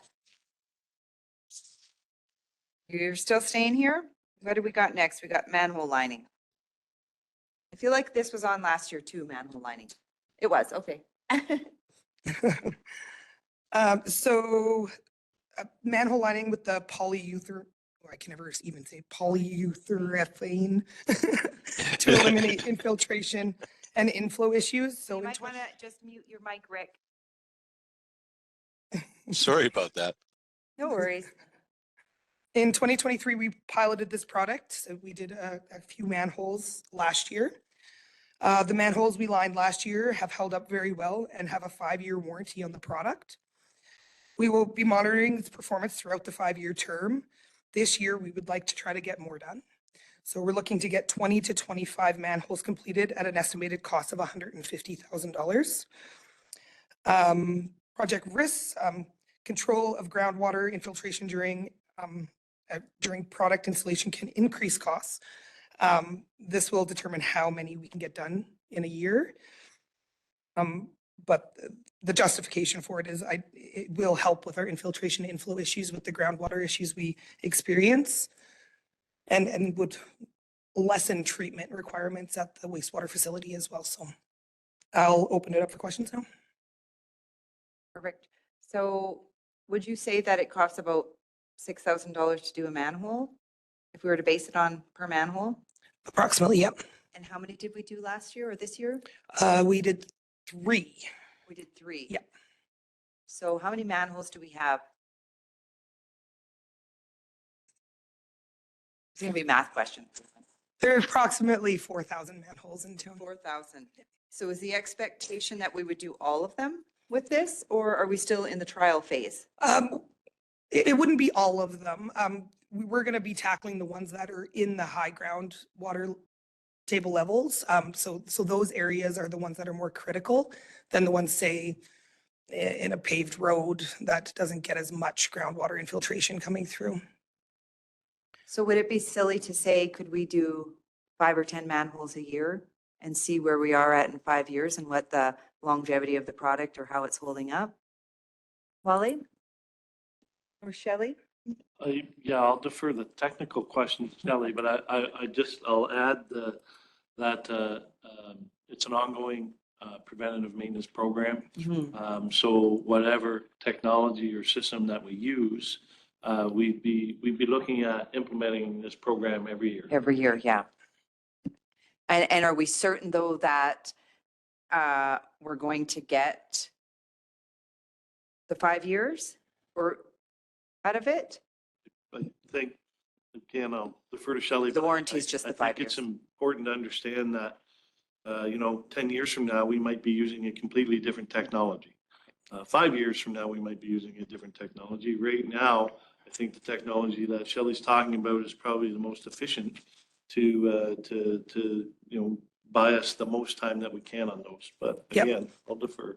Yeah, he's correct. It's the longevity of this type of material it's going to move with our climate. So when the grounds move from frost and heaving, it will move with it and not just crack and peel off. And then we're coming back to spray it again. We used to use a tar product, and we actually went in and replaced the tar product with this product on one of the manholes that we had looked, because it had already failed after 3 years. So I do believe this product's going to hold up a lot longer. I mean, if they're willing to give a 5-year warranty, that says a lot that the product is going to be a long-lasting product for us. And then how did you come to the 4,000 is a lot, but how did you come in knowing that this will be an ongoing maintenance project recurring every year after year? How did you come up with the 20 or 25? And I guess I'm getting at, could we do 10? We can do whatever you guys want to do. Ultimately, this is just what the recommendation from the vendor said, is to try to do 20 to 25. It lessens the cost for mobilization and demo.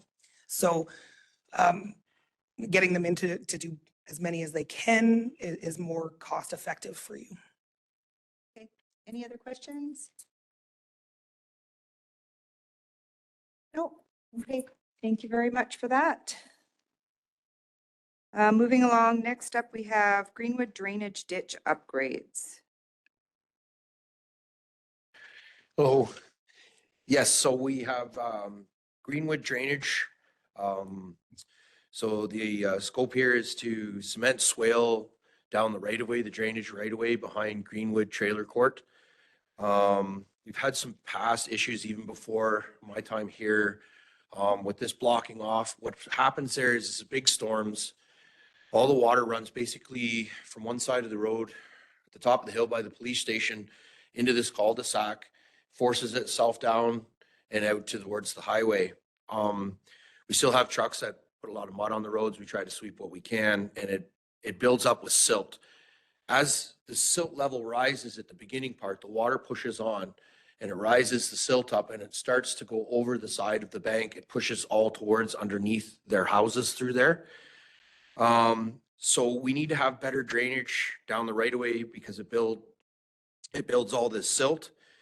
The cost estimate for this is overall $30,400, maybe, well, there's some tax on here, so 34,160.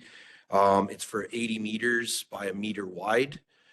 If we do it this way and we fix this, when we do get those kind of rains and those storms, we'll be able to go down there with that vac truck and wash any of that debris down, keeping them clean so that it's not, all the water's not pushing up over and running under the houses. I actually saw it there with the homeowner this summer when we did get that bit of rain.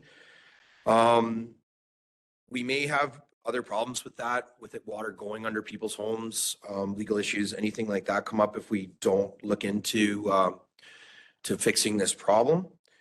So I will open that up for questions. Matt, any questions?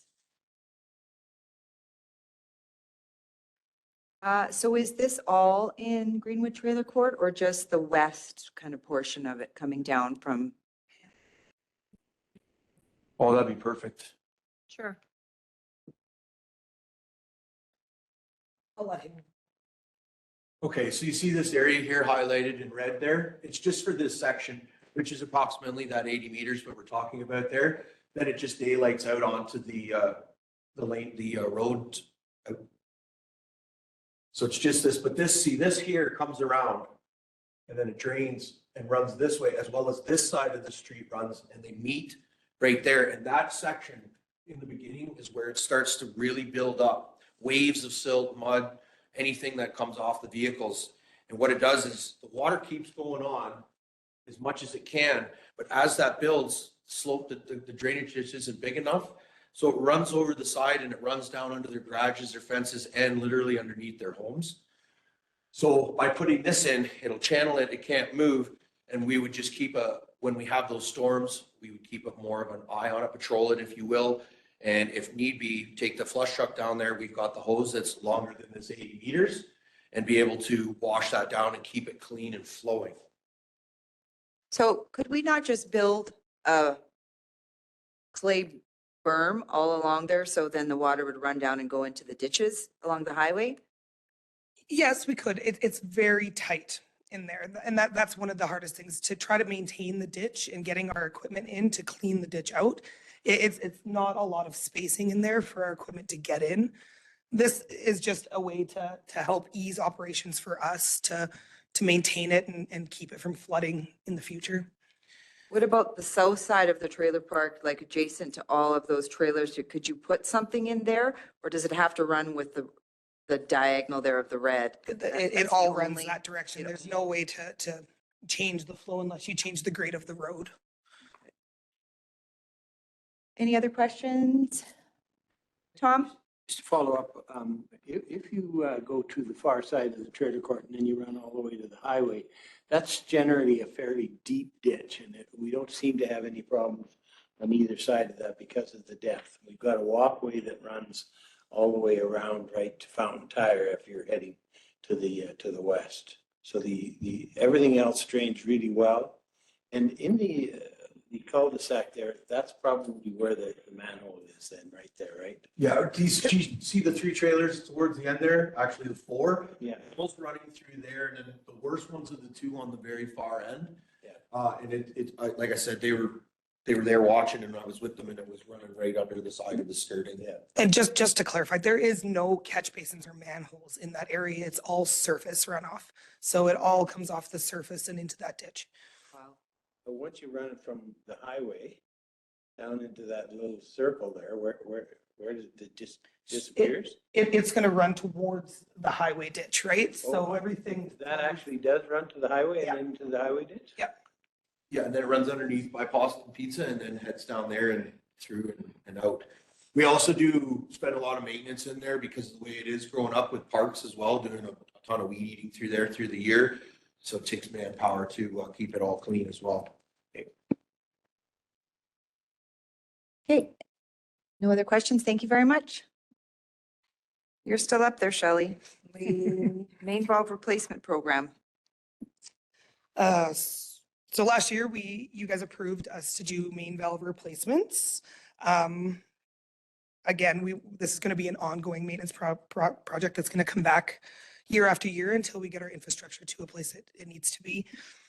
So last year, we were targeting 10 main valves. And right now, we're close to that. The quotes that had come in actually put us more to around the 7, 8 main valves at the 200,000. And currently, we're replacing our 6th one today and have a couple more to do. So I'm just asking to replenish that back to the 200,000 so that we can continue the main valve replacement program. Risks, if we don't get this, I just wanted to make it clear that we could run off our R&M budget, but valve exercising program would have to come to a stop because as we touch these valves that are close to failure, they break and we have to replace. So that will impact that program that we've started. And I will now open it up for questions. Thank you. And you said that we've replaced 7 6 so far, this but year? we're hoping to target 8 or 10? or 10, yeah. 10? So the 10 will cost the 200,000? Yes. Is that right? Okay. Questions? Again, the number 10, can we do 5? You can do whatever you want. Amela? And also, if we only do 8 this year, can we push those 2 to the next year? Depending on budget numbers. So because when we did 50 Ave, we had accounted for replacing 5 valves. So I did purchase valves through this because when we started investigating those valves, there was 3 on there that we had just replaced and we could tell by the look of the valve and the functionality of it.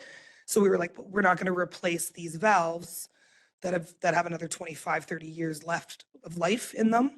So what happened is I pushed the main valves from the 50 Ave to save some cost on 50 Ave and put it through the main valve operating project, as we're going to need them for that in the future anyway. So we won't get the 10 done this year. We will have to stop at the 8. Right. And then, let's say we approve another 5, so that you'll have 7 per se for next year. And, you can continue doing what you're doing until that you hit 7, right? That's right. Okay. Sounds good. Thank you. Rick, do you have a question? Yeah, I think it was more or less answered, but maybe I'll throw it out there. So Shelley, do you have valves in mind as you've been exercising the valves? You've run into at least 10 to do next year? We ran into more than 10 to do next year, yes. Yeah. Okay, and these are all pretty old valves and pretty crusty, I'm assuming. Yeah, they're the older style valves and installed anywhere from 1950 to 1970. Are the ones that we've been targeting. Gotcha. So I think 50 years is a pretty good chunk of time to get out of them. Okay, thank you. You're welcome. Okay, thank you for that. We do have 2 more items. How is everybody? Does anyone need a break? Or can we power through these 2 items and then have a break? Yeah? Okay, perfect. Okay, continue on. All right, so last year you guys approved the wastewater pilot for the technology, that's the Sager pilot. Once that piloting is done, we do need to continue the work for our wastewater upgrades to get us into the regulatory requirements for December 31st, 2026. Thanks. So scope statement, water plant upgrades, next phase for 2024 according to the schedule as attached. Oh, sorry, I forgot to attach that. Preliminary design 4 months to start with, complete with submission to AEPA of preliminary design report at 150,000. Detailed design, 4.5 months to start in June, complete with funding application of 168,000 and tendering administration end of 2024 for 56,000, bringing this project to a total budget of 374,000. Project justification, if upgrades to meet our new regulatory limit is not met prior to deadline, this could result in potential fines being issued by Alberta Environment and Parks. Piloting will be completed in March, which will move us to the next phase of the project, which is prelim design and detailed design and construction tender. So we wanted to start this probably within March so that we can get our updates to AEP for approval on the design that we have chosen. So on a positive note, the pilot project that we did last year came in at, we budgeted for 200,000. The pilot only cost us 15,000 with some modifications that we had to do. So pilot came under budget by 140,000. So to continue to the next phase, we're asking for an additional 234,000 to continue on with the design. Thanks, Shelley. I'll open it- Questions? I'm feeling exhausted. Elvira? Just to note that this project will be largely grant funded, we're expecting. So that is a really good thing. And depending on, grants differ and sometimes they allow prelim and design to be covered under the grant. That's something that I don't know for sure yet, but there's a chance that we're going to be able to back claim some of these costs once we do move into the project, but I'm not holding necessarily to it. You already know they don't? I know they do. They do? Yes, They do? Okay. I'm very confident that they will cover 75% of these costs. Out of the 234. Yeah, I mean, of 75%. course, we're not going to get that grant application in probably until later in the year, once we have the design and all the things that we need. So for the AMWIP grant, we'll apply for it before November 30th of next year.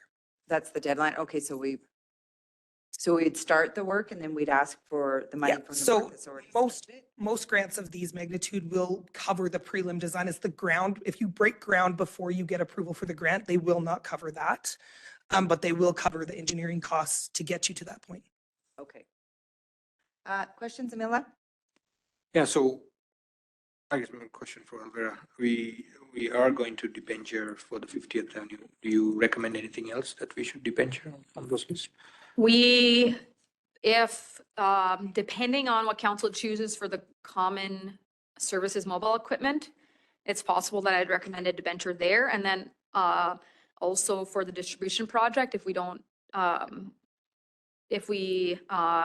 we're not, I'm putting in grant funding here because I think that it's critical that we get grant funding, but I can't control that. And so there possibly will be a need to make up the rest for the water distribution project as well. But the project that we're talking about right now, which is the wastewater treatment upgrades, that is going to be budgeted at, we're expecting 14 million, largely grant funded, but the remainder, our portion, will have to be debt funded just because we have not had sufficient time to put reserves away for that. And all that I'll show you later on when we project out the debt, our debt limits. But yeah, that's where we're at right now. Thank you. Questions? No, we'll keep moving. Oh, Colin, go ahead. That dollar value then comes to what, 66,000, provided that's grant funded? That 374? I think it's 73%. 75%. 75%. on these ones, I believe. So then our actual value. Correct. Just because we're not going to be realizing it, I'm not budgeting it, but yes, correct. Yeah, okay, 63,000 roughly. Okay, last one, Shelley. I know. Water distribution line connection.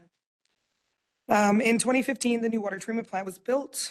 The water treatment plant was designed to accommodate the following functions: treat source water to meet approval requirements, increase the amount of water we treat to meet future demands, and to supply water to the distribution network directly serving the customers, and to be able to supply required pressure to meet demands for the next 30+ years. The missing piece to finalize all the functions of our water treatment plant was the need to connect the distribution as designed. In 2022, we experienced a failure on our pressure reducing valve on the main header at Reservoir 2. Attempting to repair this were detrimental in protecting our distribution piping from surges of pressure, which would create water breaks on our aging infrastructure. A simple replacement was not an option, as the valve supplying water to the pressure reducing valve had also failed, and plans had to be made to find a solution without turning the water off to the entire town, placing the town on a boil water advisory to get the repair completed. We were able to do this while maintaining pressure in our distribution network for our customers. This, however, opened further discussion about not having redundancy on our very important water supply.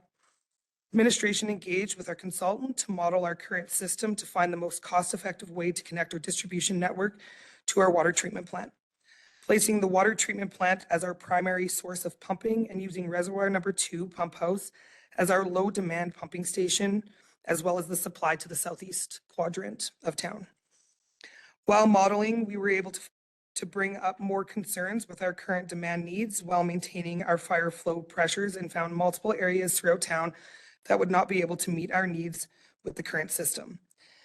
This even further outlined the importance of getting this project completed. Administration and the consultants, after modeling, come up with the solution needed, which is to twin the existing steel main that runs along 56th Ave, making multiple connections to the current distribution network. Once the solution was determined, administration and consultants brought this back to council to apprise everyone of the proposed solution. At that time, council acknowledged the need to get this project completed, directing administration to start on the prelim design and ultimately get final design done to construct in 2024. Administration was directed to work with the existing budget of 1.4 million, which could absorb these costs and bring back final budget costs during the 2024 budget deliberation. I did write down the whole cost breakdown and kind of the description for you guys to review. I'm not going to get into that. I'm going to keep it high level and just get to the complete cost breakdown. The cost of the project has come back at a projected cost of 3,671,411. Current approved budget was 1.4 million. Current remaining budget after phase 1 work at Reservoir is completed is $1,320,616.56. Amount needed for funding is $2,350,784.43. I'll now open it up for questioning. Thanks, Shelley. Questions? It's been a lot. I know it just, the energy level just went from, oh, it's a lot. So there seems to be a lot when it comes to the water treatment plant, as we've known over the last couple of years. In your mind, what is critical? Because when we first were kind of brought to light with some of these things, it was, everything was an emergency, but then we found out, no, it's not an emergency. So kind of going back, I don't have my book with me here today, but I think there was about $30 million that were urgent.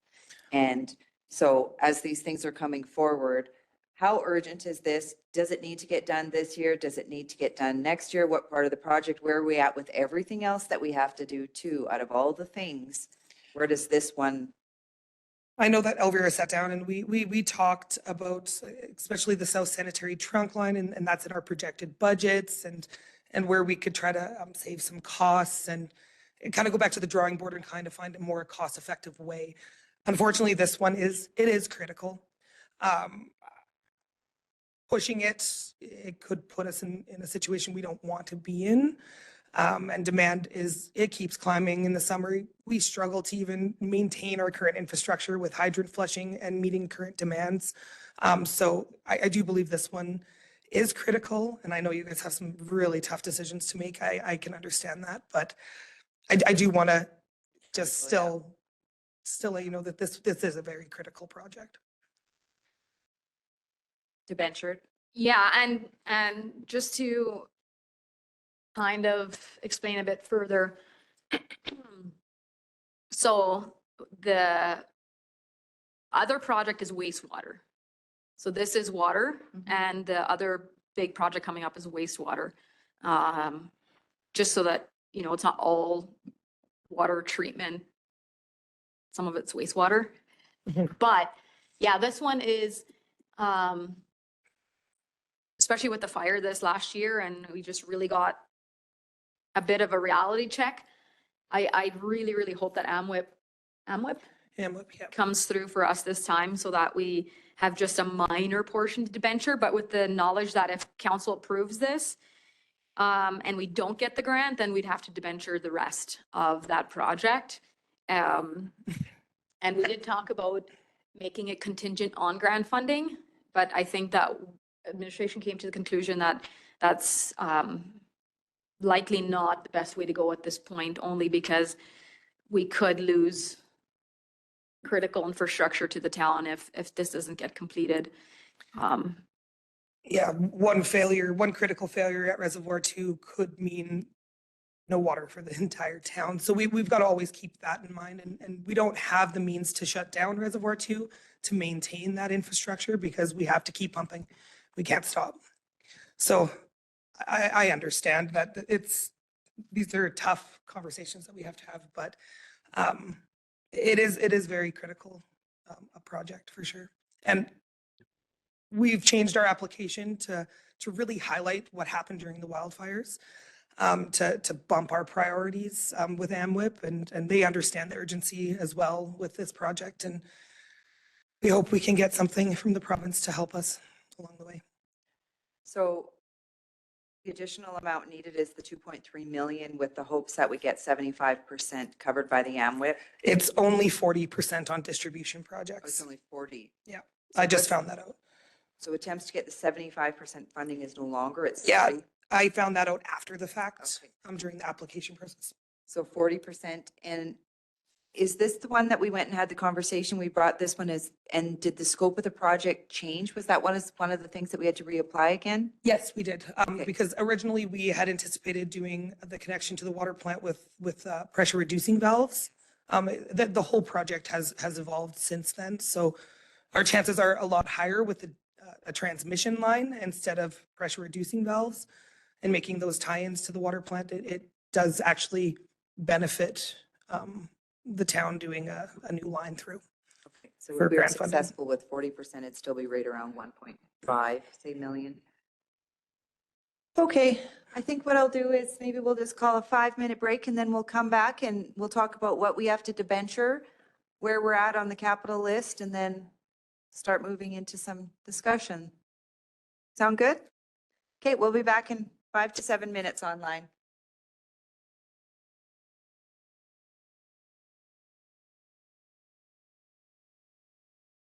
Okay, everybody, we are back online. We'll reconvene our meeting at 11:35. And I'm going to hand it over to Elvira just to give us a projection of where things might look and just an overview of everything before we move into lunch. Sounds good, thank you. So I'm just gonna go back to this document. I would make it so that you could see the whole document in one, but it'll be too small, so we'll be scrolling a little bit. So we'll just go to the top here. This is our surplus after debt repayment for 2024 projections with 0% tax calculated right now. Where is this in the binder? At the beginning of the binder, right? This sheet is not in the binder, but the 663 you'll see show up multiple times in the binder. Yeah. And then we have some requirements here. So we of course have the fire. We're expecting $500,000 hit. Operating projects. So we went through, this was over $1 million when we started, and council made some early decisions already, which brought this down to $824,000. And of course, we have not yet went through any capital to cut any of them. So right now, with the way debt and grant funding is shaken out, it'll be approximately 1.2 million that has to come from reserves or operating, but with the knowledge that if more is spent from reserves than what we put in, then we're just going further down this hole, I So guess you Elvira, could just say. a quick question, that 1.2, That's if we go ahead with all the capital Correct. projects, but that's not the big projects that we're talking about debenturing, right? Yeah, so the big projects are not in So here because we're this would- not, This number excludes water treat or water distribution 50th, and that's it? correct. So this includes the public works bay doors, the town beautification, some of it. And then most of the others, except for the two big ones that you just mentioned. So, Okay. correct. Okay, Because we were funding those in other means. They're large enough. And then we get to the reserves portion. And so the recommended reserve transfers, the bare minimum recommendation or the amounts previously set by council are 821,000. So the 375 is the bare minimum for landfill. Sometimes that's more if the airspace study reveals that our liability needs to increase or it has increased. Capital reserves, so that's 1.25 of revenue that council committed to putting into capital reserves. The 166 is the reserve that council committed to last year in order to save up for the ice plant replacement. And the protective services is the 60,000 from Travis. That's going to go into protective services capital infrastructure replacement, and 71,000 is for saving up for AFRAX radios that I believe are due to be replaced in 2026, I believe. Which gets us to the 821. Last year, we put a little bit more in capital because what ended up happening is that council committed to a certain amount of a % of tax. And when the requisitions ended up coming in at less, council chose to keep the tax impact for the residents the same and monopolizing on that excess. So it allowed us to put a little bit more into the capital reserves last year. It was 230,000, I believe, we put into capital reserves last year. So that being said, then we would be 2.7 million short. So that's just, we've already done some work because it was over 3 million when we started this process. So that's the high level overview. And now I wanted to take council to our cost escalation over the years. I've showed you this last year. And I'm showing you it again, just to reiterate, our trends here. So starting at 2017, rolling through 2024, you see wages starting at 10.3 and ending at 11.8. And so I guess the things that I want to highlight here is that P&G, repairs, supplies, those are ones that administration has more control over, I guess you could say, where we can, shop around and we can save and change operations a bit to kind of save. And those are the ones that you see have incredibly low increase compared to the ones that we don't control, being RCMP, insurance, utilities, and then to an extent wages. So repairs actually started at 1.6 and we actually went down and up and down and somewhat. But you see here in 2023 and 2024, we do see an increase, and that's partly because we've really been trying to not spend a ton more than needed. And so sometimes what ends up happening is there's a year that we just have, they all come where there's things are at a point where we have to repair. So if you see the change from 2023 to 2024, that's that second line here. So repairs is going up from last year. But if you look at the entire 5-year history, it's actually decreased.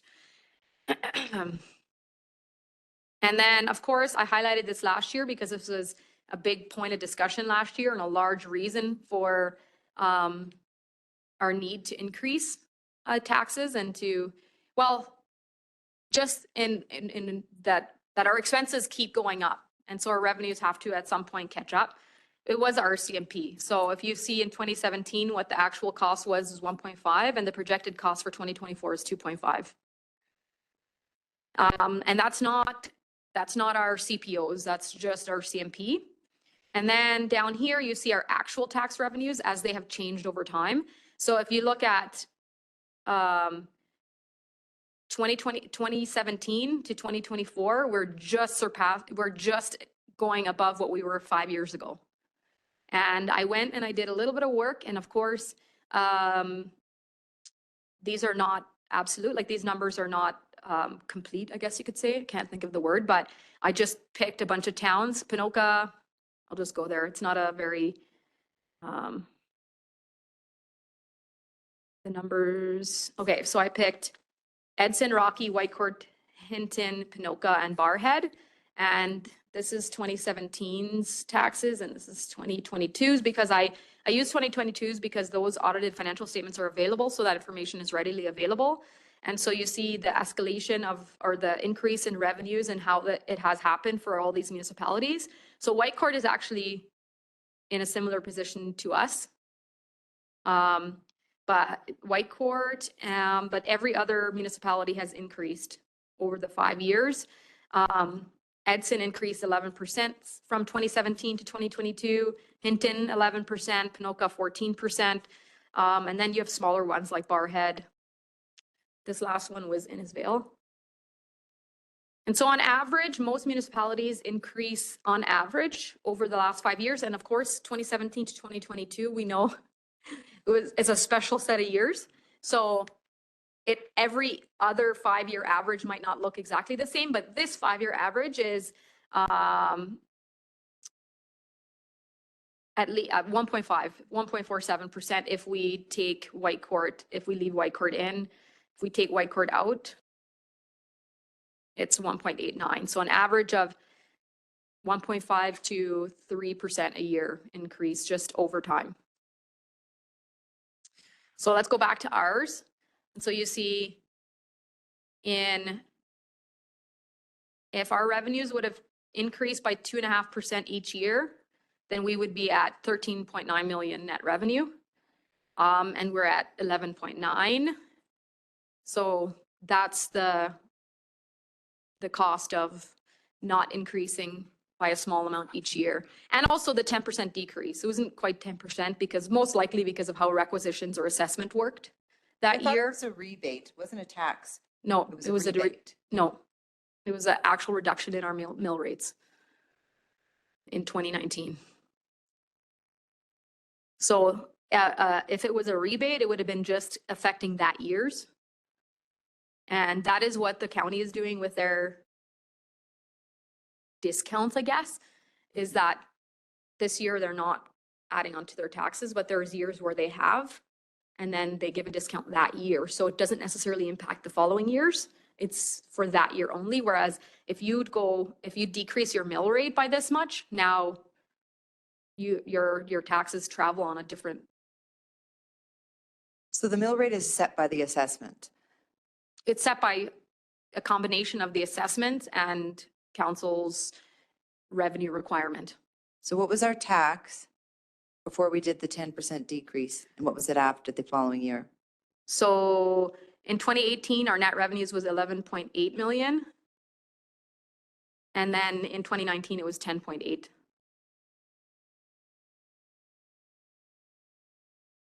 And what was the percentage?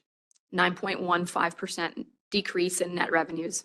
So net revenues being our tax revenue less our requisitions, which we pay out.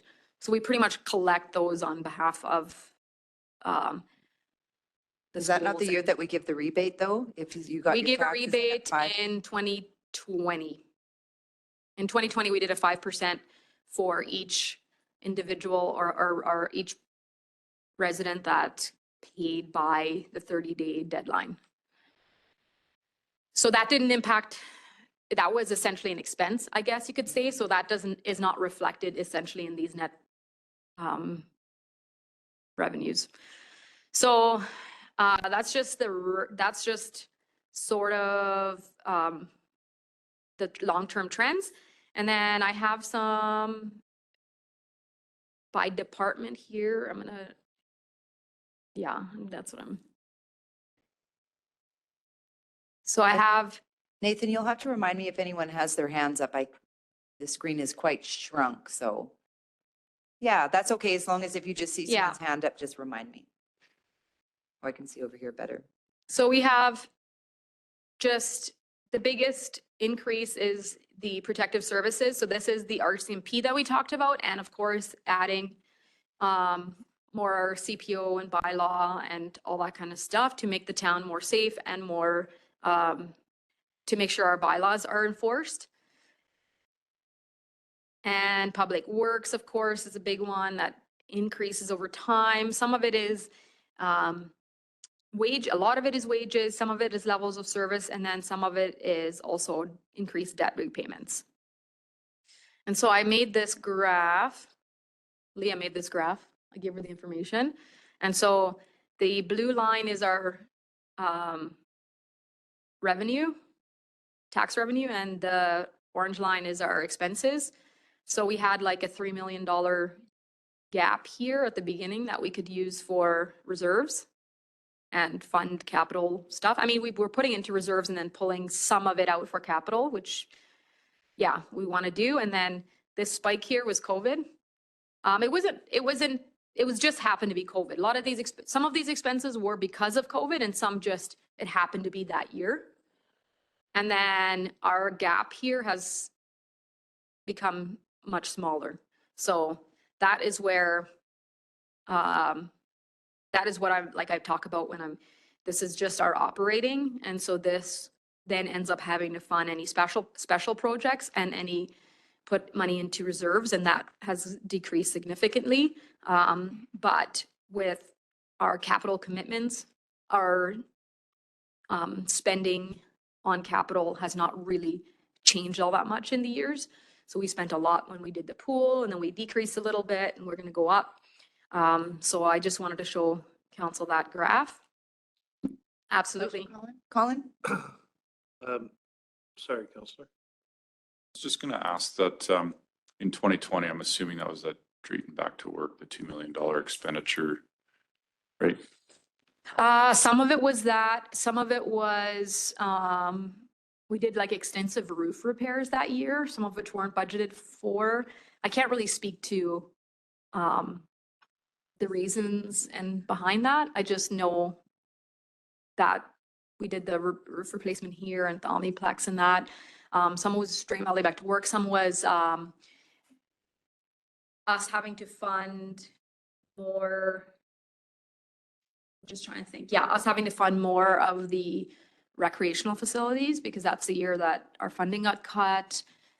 It's closures. So like the pool being closed saved us money, but the Omniplex and that being closed cost us money. And so it's a combination of all those things in that year. But that's when you see this. So now we spent more than what we were bringing in. And so that had a big hit on our essentially slush fund that we had sitting that we slowly used up over time. And so that was the year that took a big chunk out of that. And then it just we haven't been able to, I guess, get back. Yeah. Trying to read lips.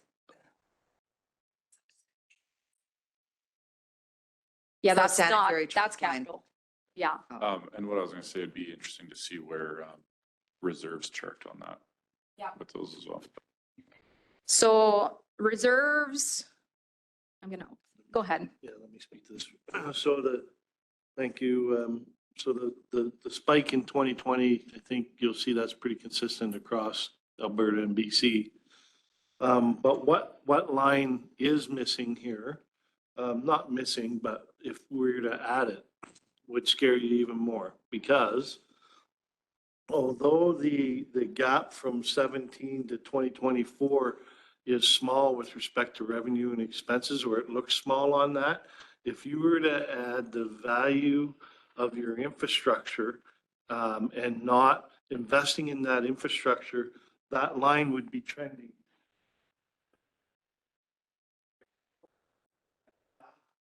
But if you span that out to 10 and 20 years, that gap of infrastructure investment that would need to be made, a very large number. So don't forget about that, although it doesn't look that bad. It's actually a disturbing trend. That's not where we want to be going. I'm gonna stop sharing, Nathan, and then reshare another spreadsheet.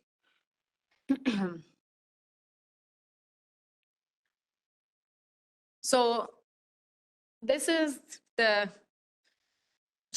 graph that's as old as time. I think you guys Yeah. remember it every One that year. Tom was waiting for. So you'll see here, the top green line is our reserves, and you'll see that we don't let it dip really crazy low. And the reason for that is back in probably, I don't know, a long time ago, and also combined with council's direction at the time, but also best practices, we have we want our reserves to be between 5 and 15 million, right? Because if we get more than 15 million, now we're starting to, how would you say it? Starting to grab money that you're not spending for the current taxpayer that's paying that into that reserve. So you want to balance that. But if the trend shows that we're going to hit below 5 million in reserves, I have a calculation that now borrows instead to make sure that we stay at least at 5 million. So actually what ends up, the graph that actually ends up being impacted is the debt. So you have the red and the blue. I'll just go down a little bit. So one being net debt, one being total debt. And then the light blue being our debt limit, 65% of our debt limit, and the dark blue being 75. So you see here in 2033 where if nothing changes, we had all the projects that we have on here now, our revenues stay, you know, we're 0% this year, 2.5 going forward, or 3, the way we project it, this is where we would end up being. So we have some time to make sure that we make the right decisions and think ahead. So we do have time, but it is, that is the trend it's going. And I will take you to another spreadsheet. This one has a lot of numbers and a lot of things. So the amount, our debt limit is 1.5% of our revenues, our audited revenues from the year before. Net revenue, total revenues. Yeah. So our debt limit is 47 million, and our ending debt position is at 17 million. So we have. So ending debt when? What year? At the end of 2024. At the end of 2024. And what is So- the number again, sorry? 17 million. So that's adding the ones that you recommended that we have this year? Correct. Yeah. And so at 75%, we have to get ministerial approval. And so we set sort of the red alert or like the red flags at 65%. So you can get easily from 65 to 75. And so we're at 36 and then 43 and then 53. We pay one off here. And then we keep it 53, we pay another one off. And then right in year 2031, 2032, I believe it is perhaps Civic Center or one of the building replacements that would end up putting us over that 65. And so that is the trends, but also considering that we don't spend more out of reserves than we put in. So that is the assumption that to make this work over the long period of time. If I go to the capital budget, this is hard to look on here because there's just so much information. But I'll just go over some of the items coming up in the next couple of years in our 10-year plan. And so we have another road replacement, possibly wastewater treatment augmentation, that's the big one that we talked about. That's largely grant funded, but there will be an impact to us as well because it's only 75%. Sorry, I meant to show you the debt specifically. So we have a new fire truck, the wastewater treatment augmentation, and then the amount for a new ice resurfacer, all in the next 2 years. So just knowing that there's not a ton of reserves to pull from. And so we're going to have to rely over the next few years more heavily on debt until we can get our reserves a little bit up. And then we can balance those two better again going forward. I wanted to show you also the trends of our principal debt repayments over the last few years. All 5 years specifically. Nope, not that one. Yeah. And so this is from 2017, we're just under $1 million and we're at 1.3 million in 2024 of debt repayment. So that has an impact on this gap as well. It closes this gap because before we make reserve transfers, we have to pay our debt. And we're not allowed to borrow to pay debt. I know that's probably pretty common sense, but it goes the same as saying we can't budget for a deficit. So that is the long term, but with putting, you're putting at least 800,000, I'm assuming, into reserves. And if we can spend less than that out of it, then we are on the right track. And again, there's nothing saying that council can't choose to spend down reserves. It's just that we've been doing that for a few years now. And so it's just come to the point now where it's not possible for much longer. Okay, thank you very much for that. Lunch is here. I think we'll break. We'll absorb some of this. We'll come back. When we come back, do we want to start just jumping right into yeah, I think having conversations of what we're keeping and what we're not. I think we've got to get into it sooner than later and see where we're at. Okay, for everybody online, we'll reconvene at 1 o'clock. And so you've got some time over your lunch hour to think about some of the projects, both capital and operating, that you'd like to see come forward, some that potentially we could be pushing or just eliminating, as well as to everything that Elvira has just kind of shown us, looking at the next 10 years of where we're at. And that's the worst case scenario. I think if we keep continuing what we're doing with putting money into our reserves and considering tax, I don't want to say increases, but it is a tax increase year after year, then we might be in a little bit better shape. I know some of those projects won't perhaps come to fruition if we can change some of the projects ahead and save a little bit of money long term. So we'll see everybody back at 1 online.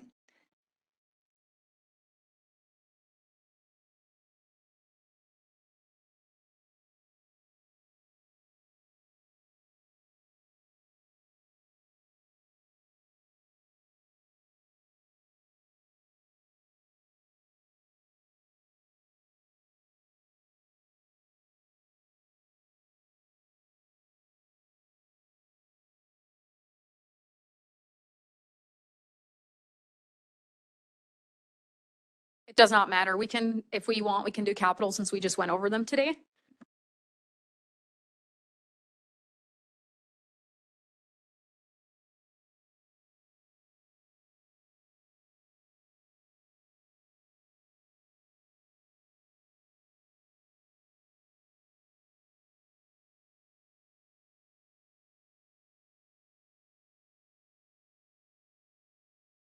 Is not on. I'm so sorry, everybody online. My mic wasn't even on. We reconvened the meeting at 1:02 p.m. We're jumping into the capital project list, and we're just going to make our way straight through and jump right into it and start with what we're going to keep and what we're going to consider for maybe pushing till next year. We're going to start up with common services mobile equipment. First is the parks equipment UTV replacement for $47,000. My suggestion would be to cut this one or push it and have it come back next year. I'm not sure how everybody else is feeling and where this conversation wants to go. So if anyone else wants to weigh in. Colin? So I guess a pet peeve of mine is seeing half-ton trucks driving on our pathways. And I see town ones doing that quite often. So is that a function of us not having enough UTVs to, check the garbage cans and do what they need to do? Because I guess that's a cost unto itself when we're driving half tons down a pathway that's not designed for that kind of weight. The cost of travel, we need the box for the garbages. So you're gonna see that equipment on the walking trails with or without this UTV, just so that we don't have to make as many trips to offload garbage. So that's not gonna be a huge factor in this. You might want to stay there for some questions. I'll go to Amela. Thank you. I know just a bigger picture, probably for Alvera. So the capital project total that's proposed or requested is 11.6 million. When you take out 50th Avenue and then water distribution, as you mentioned, for debenture, how much? 1.291, 1,291,101. And that's you are. That's everything that's getting funded from, that's not funded by reserves or Debenture. debentures or Okay, grants. what So everything that has to be raised, I guess you could say, or previously in prior years, what was happening is we had like a surplus from just extra money that went into that fund as things were good and, things were, our revenues were higher than our expenses. And so then we'd have this slush fund. And so that's where we would fund capital. We'd put money in and money out. And it wasn't like specifically saved for certain reserves. And like that, I guess that slush fund is come to an end through the 5-6 years of using a little more, and then 2020 we used a lot of it. And so now it's like at the point where we just have to make sure that we keep putting more money into reserves than we're taking out instead of the opposite, because we've done the opposite now for many years where we're taking more. And this is where it really happens, is in the capital. So the 1.2 million, Nathan, can you put me up there? Not me, my face, but my screen. Pull me up. She wants everyone to see her expression. Who dropped? Kicked me out. Can't believe it. Says I'm sharing, so I'll stop sharing and go in again. So you guys can continue the conversation on the UTV if you want. I will get back in, but the total is 1,200,000. So I will bring it up, and then as we go through, I'll eliminate them and we can visualize that with the consideration that we have some operating that we need to fund, and then of course decide on how we're going to deal with the fire. So right now we're looking at the operating funding, yeah, 1.291 million. So conversation is around the UTV replacement, not keeping it. How is everyone feeling? Anyone online? I agree with you. Okay, thank you, Monica. I'm of the mind that we've got 372,000 if you combine those four, and if we go down just further, there's 200 in flowers and decorating and signs. I'd rather put it into the machinery and equipment. So I would keep the UTV in. I'm for keeping all of that in. Okay. I don't think Bill can, I think Bill's on mute and he can't speak or ask a question, if is what I'm seeing. Is he on mute, Nathan?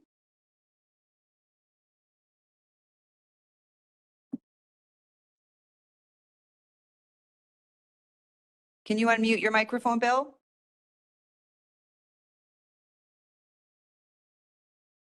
Can you hear me now? Yep, you're there. Thank you for whatever you did.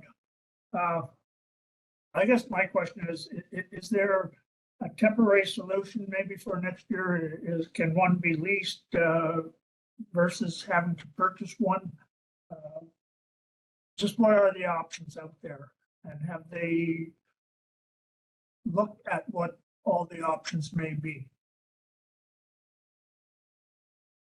Okay, Shelley's just coming up to the mic. Can I jump in for a second? Sure. So I'm a big person on when it comes to side-by-side UTVs, ATVs and all that. Right now is really not a good time to be buying one.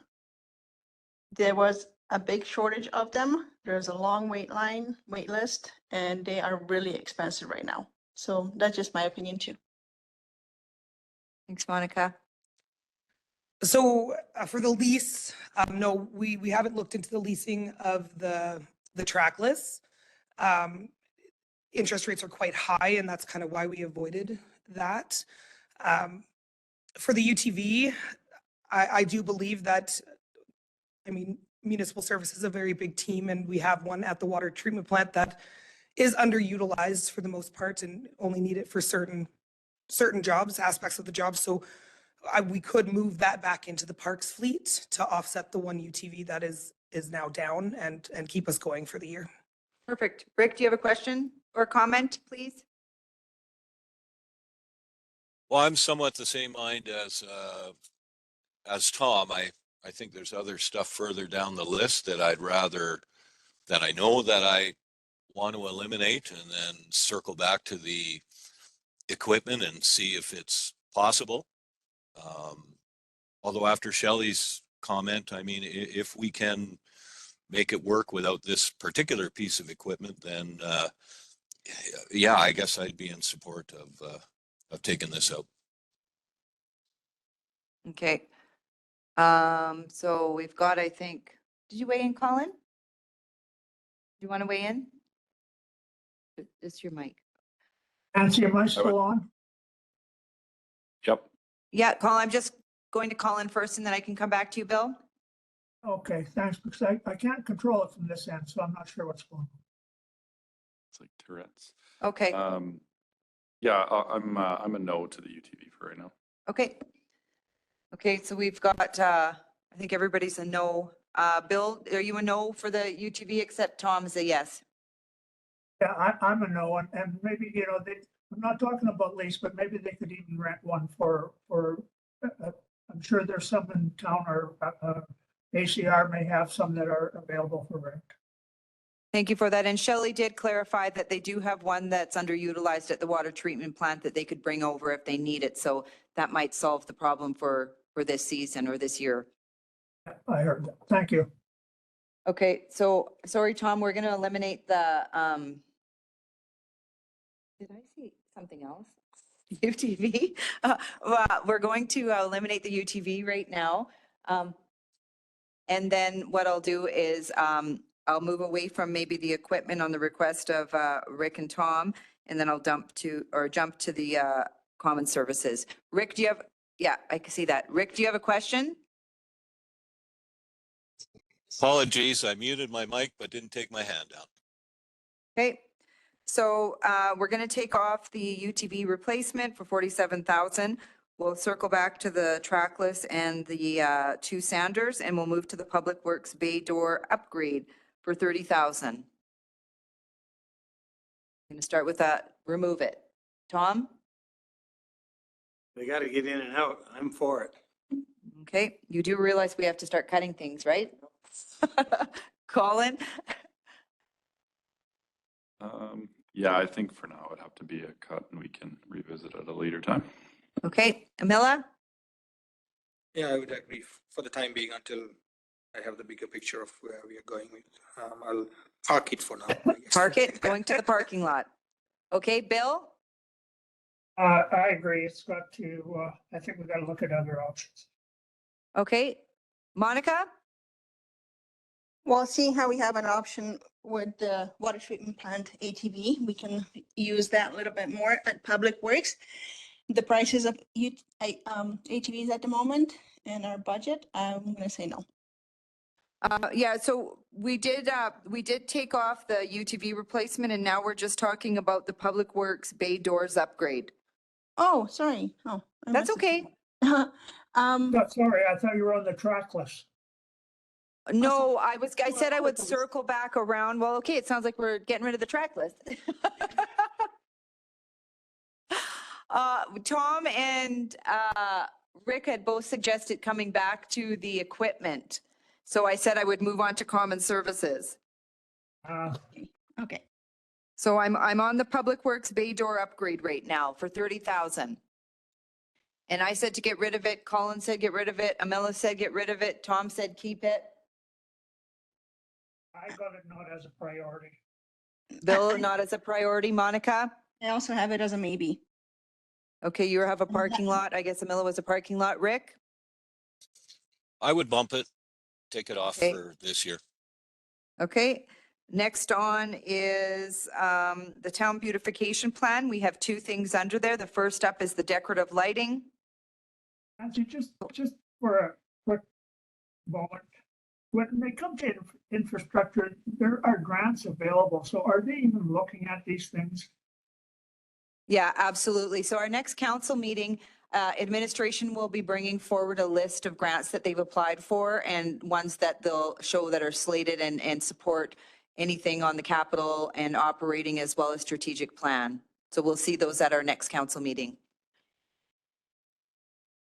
So I guess maybe the question is off of Bill's, if we take something out of the budget and then all of a sudden a grant comes forward, do we have the ability to bring it back in that might support it or something if we, yeah, Yeah, so council can approve contingent on grant funding. okay. And then also what I wanted to add is the Town of Drayton Valley Wayfinder and welcome sign. We have $85,000 from last year's budget that we didn't use, and I don't know, it was an oversight, I didn't put it in. So I'm gonna put it in and it'll reduce your operating requirement by $85,000 as well for the signage. It's because we had it slated and didn't complete it in 2023. Oh, yeah, so it was, I was going to say it wasn't under a capital project. Does that matter? So we're shifting it. Was it operating? It wasn't capital last Oh, year. it wasn't? Okay, It was, yeah. okay. Okay, thank you for that. So we'll start with the decorative lighting, 96.5. I'll go to Bill. Sorry, decorative lighting, I think needs to be deferred. Deferred? Okay. Rick? Agree, I'd cut it for this year. Okay. Monica? Love the presentation and the idea, but not for this year. Okay. Tom? Cut? Colin? Cut. Camilla? Yes, you're cutting, I guess. Yeah, I would agree. Let's push it. I think it's fantastic. I think we did an exceptional job this year. So I think that the lights look fantastic, that I don't see why we couldn't continue exactly doing what we're doing next year, right? Well, I thought we could also just leave those lit up for year round and brighten up that downtown core. So Yeah, that could be an absolutely. option for right now. Perfect. Thank you, Shelley. Okay, so we're going to get rid of that, the decorative lighting. And we're going to move to the Town of Drayton Valley Wayfinder welcome sign. It was $100,000, but Elvira says that there is $85,000 that was in the capital budget from last year. So then that would take it down to $15,000 for this. So even with that 15,000, I'm at a placeholder. Colin? The Wayfinder sign and welcome sign. Yeah, I'd say cut it. You say cut it? Mila? Yeah, that's on parking lot for me too. I think, if we have that money, maybe we can spend that somewhere. Flowers. Somewhere else. Thank you. Tom? Cut it, okay. Rick? Cut it for me too. Bill? Yeah, deferred. Monica? So I'm on a little bit different page. If we have $85,000 from last year, should we still put it for tender at $85,000 and see what we can get for that money?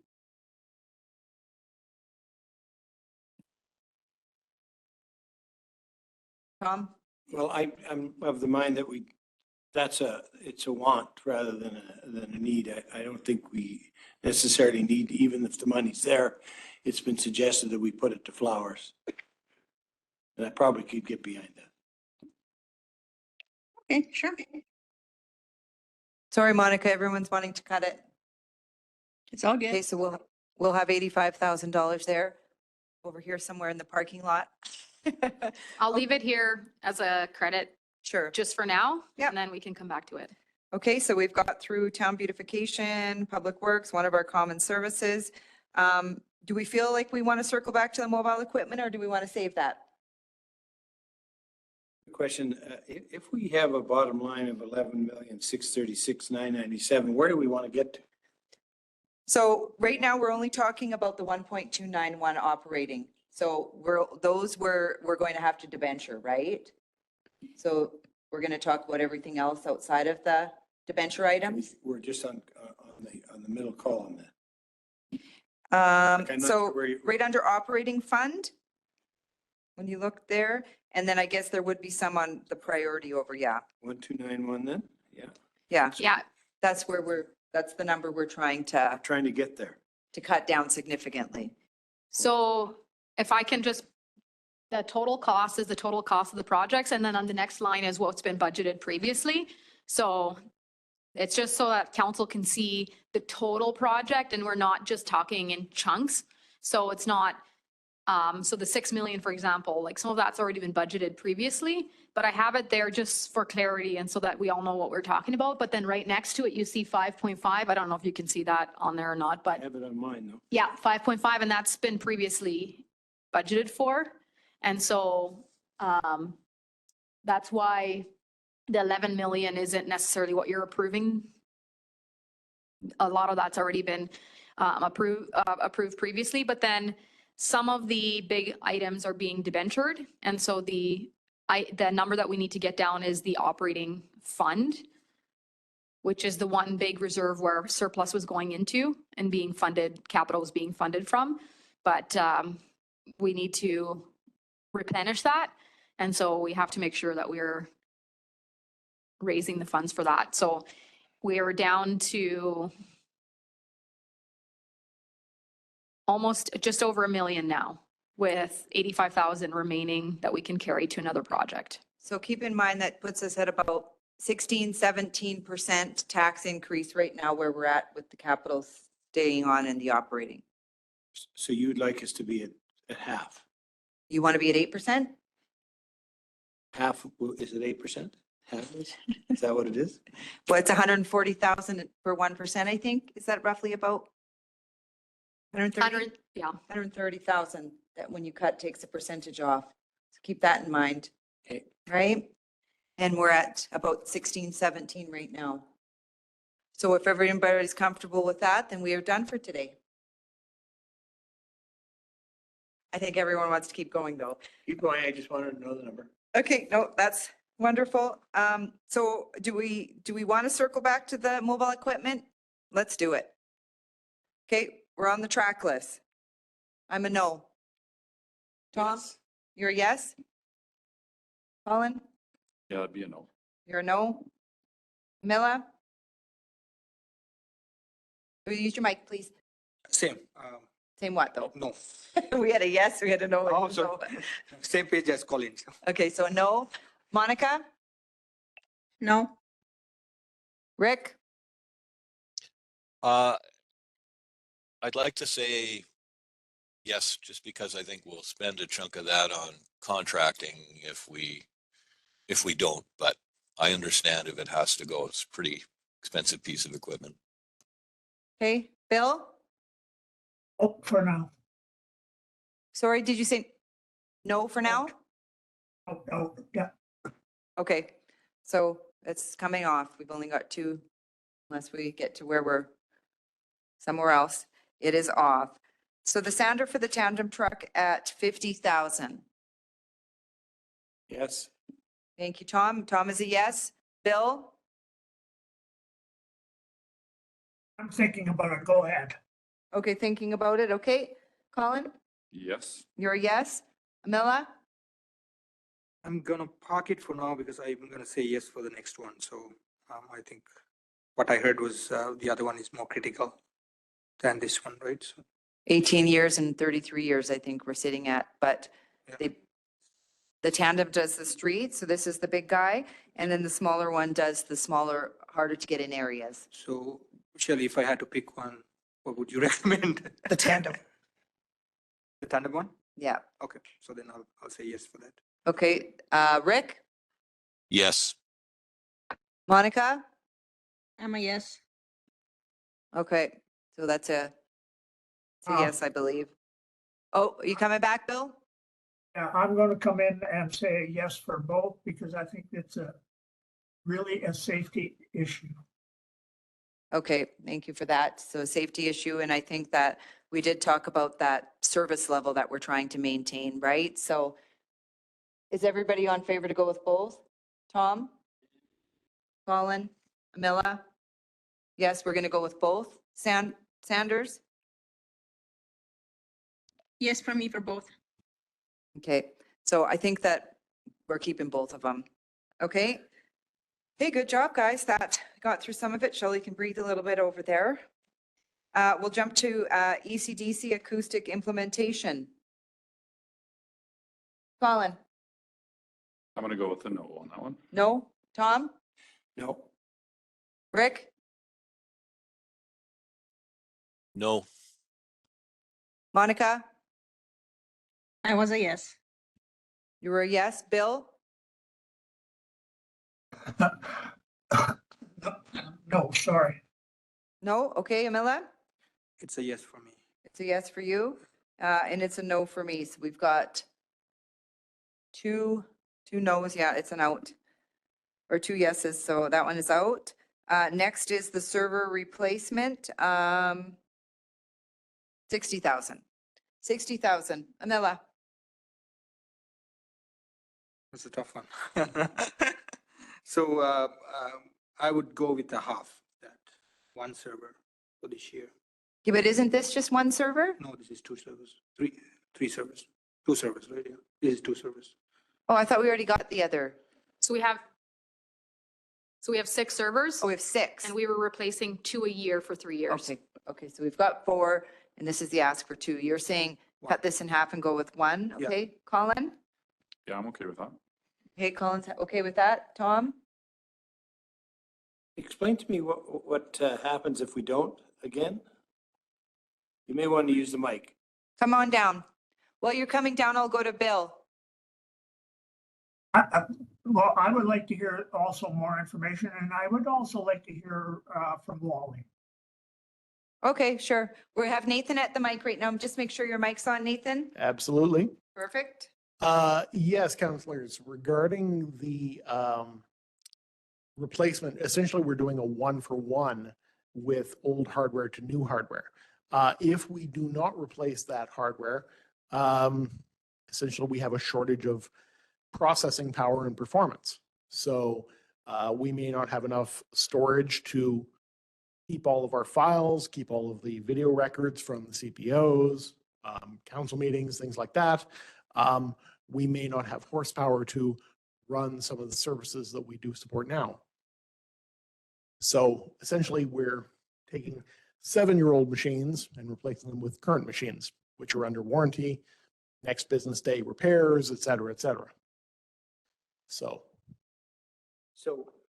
it's not, if we just, is it best to not even put any of them in? Or one is just going halfway, so the bandage is kind of on, but it's not really on, or?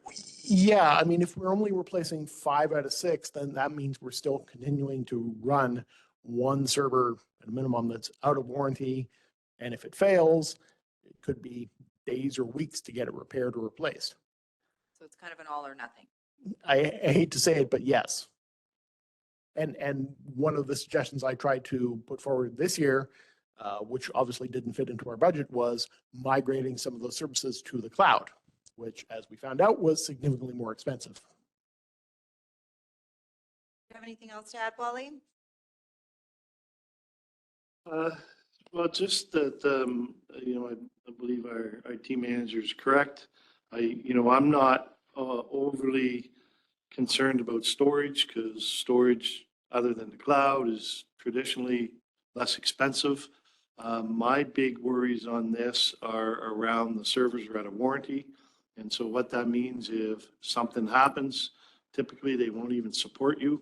Just like in software, you'll get notes from Microsoft saying, hey, your thing's up. You can keep using the software if you had it installed on your hard drive, but we're not going to support you anymore. So my concerns are around processing power and warranty and support storage, I mean, we can buy a ton of hard drives and stuff like that. So, that stuff makes me nervous. And in particular, the risk around, non-supported or warranted servers opens up the door for, virus attacks and such. So that's where my concern would be. Thank you for that. Bill, does that help you a little bit? Yeah, and I'm in. You're in, okay. Can I ask- Monica? Oh, I'll just go Oh, with I- those two first. I had a yes from the beginning. Okay, Bill, or Rick? You know, it seems like a need more so than just a want, so I'd say keep it. Okay, Amila? Just a question. So, you're talking about hardware warranty, right? Yes, absolutely, Councillor. So, capabilities to tackle something like that if. We do. The servers do come with a next business day warranty, which we've used. And all of our workstations typically have that as well. So in normal circumstances, if there's an outage, we open up a ticket with the manufacturer and they send a technician out with the parts the next day from Edmonton or Calgary. Yeah, I understand it is very convenient if you have the warranty. But if it doesn't, that doesn't mean that we are dead on the water, right? We are still. Well, we don't have spare parts for everything that could fail. I mean, hard drives are fairly easy to come by, but a CPU, motherboard, RAM, exhaust fan, those have to be sourced from wherever they're available on the internet. And especially if it's a device that's 7 years old or out of warranty, trying to find those spare parts somewhere on the internet and then get them shipped here, is not as easy as calling up Amazon. Thank you. Okay, you're still half, okay, I'm a go for it all. Okay, so we'll keep that one.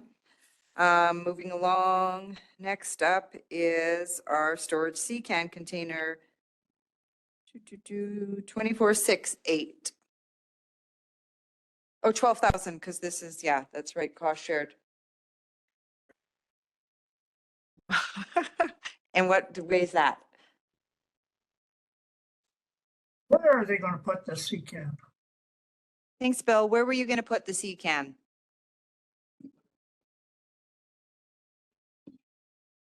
They would put it where the shed is right now, on the south of the fire hall.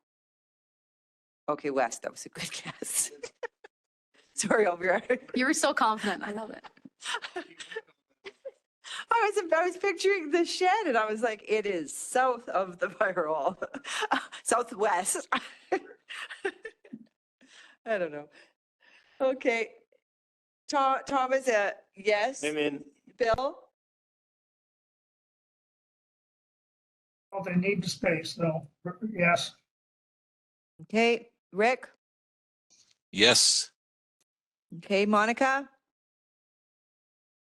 Yes. Colin? Yes. Mamilla? Okay, it looks like a yes. Okay, next up is the command truck. Command truck is running us at, yeah. It's 76, but then it's 39, it's cost shared.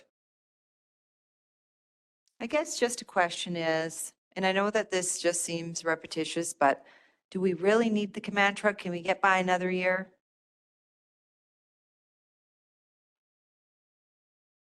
But didn't you say we got one last year? So we replaced one last year and the year of the two, okay, so we have three right now, right? And what are the years? We got a brand new one. All 2010s. Okay. Tom, Cost shared, I'm in. Colin, Yes, I think we need to do it. Pamela, Yeah, I'm in for now. I guess, we need to figure out in the end, what's the number that we come up with, and we may have to go another round, right? But Yeah. for now I'm in. okay. Monica, I'm a yes. Rick, Yes. Bill?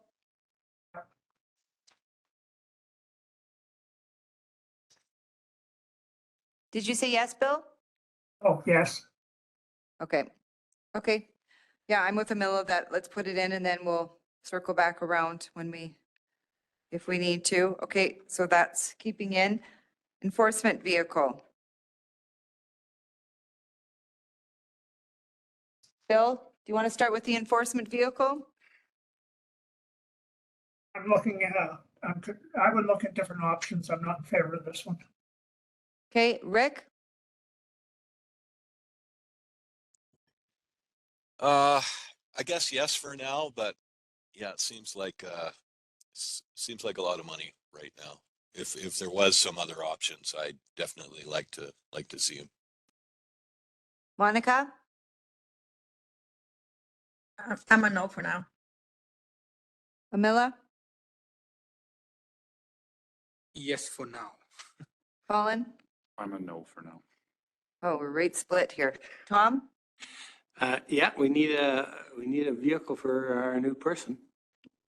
Okay, and I'm a no. We have a vehicle for a new person.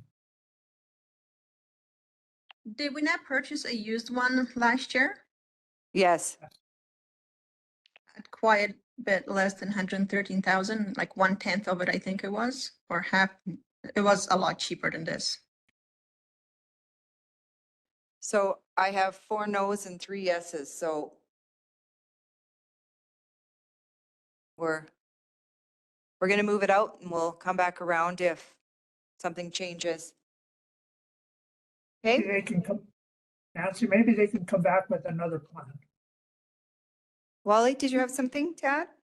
Well, just on the price, so I'm not trying to influence council's decision on this, but just to clarify, and I'll ask the chief to correct me if I'm wrong here, but the price goes up significantly when you start to add the lights and the radio and all the equipment necessary for the enforcement vehicle. So that's why it's so expensive. Mhm.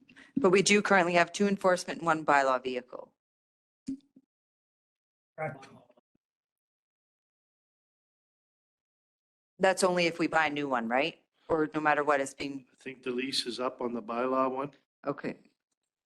But the bylaw one is not an enforcement vehicle and it's No. not equipped with the lights, emergency equipment that the other 2 are.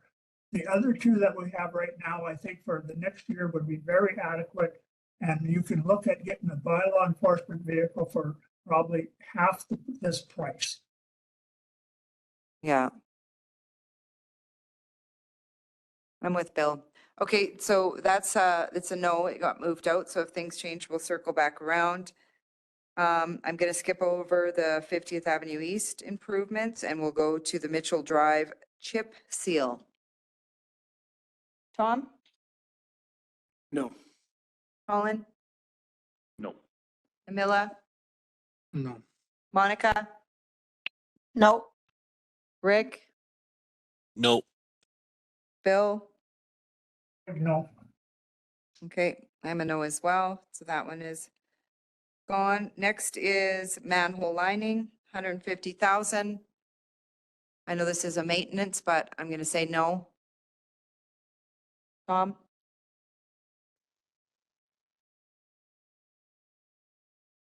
I would say no. Colin? No. Camilla? Tom said no, I have to say no. Okay. Rick? Regretfully, you get a no from me as well. Okay, and Bill and then Monica. Oh, sorry, I was gonna have ladies go first. Okay, Monica. I'm trying to alternate. I'm trying to mix it up the way I go around. I had a yes at 10 at $6,000 each, which would have been $60,000. Okay, Bill? I kind of agree with Monica that I don't think we should just drop it. Maybe reduce it, but then I hate to see us get behind it again and then it's just going to end up costing us more down the road. Yeah, makes sense. We do have 5 no's already, so we're gonna pull it out and if we circle back around and want to throw a couple, we'll throw it back in. Next is the Greenwood drainage ditch upgrades for 34,000. I'm a yes. Colin? Yeah, I'm a yes on that one. Colin? Amila? I'm a yes for now. Yes for now. Monica? I'm an absolute yes. 2 insurance claims against us on that one already. I'm a definite yes. Okay, thank you for that. Rick? Yes. Bill? Yes. Tom? Yes. Okay, so that's keeping in. Next is the main valve replacement program, 200,000. I'm a no. Tom? Can't remember, is it critical? Sorry, Shelley, I just. And a no means just this year or? No might mean just replacing the valves as they need to be replaced. Yeah, we can run it the way that we have ran it in the past. I mean, it is going to prevent us from going out and do valve exercising because we don't want to break more than we can fix. So we can do it in the past and I can bring it again. I'll bring it every year and I can understand if it's tough this year. What would your budget be for that, Shelley? For this project, like the Like for 200,000. next year, are you asking, Bill? Oh, just for your regular maintenance, like, I think we have a budget of 200,000 for water breaks, CCs, everything encompassed. So the way we used to do it in the past is we've got to do a big water break and we find a valve that's broken. We now know it's broken. We replace that valve at that time and then kind of run it that way. and that's already budgeted for. Okay, thank you. Correct. Yep. Okay, did you say anything? Tom? Did you? I only had that question, so if it's not critical, I'm a no. Okay, Bill? Oh, No? yeah, no. Monica?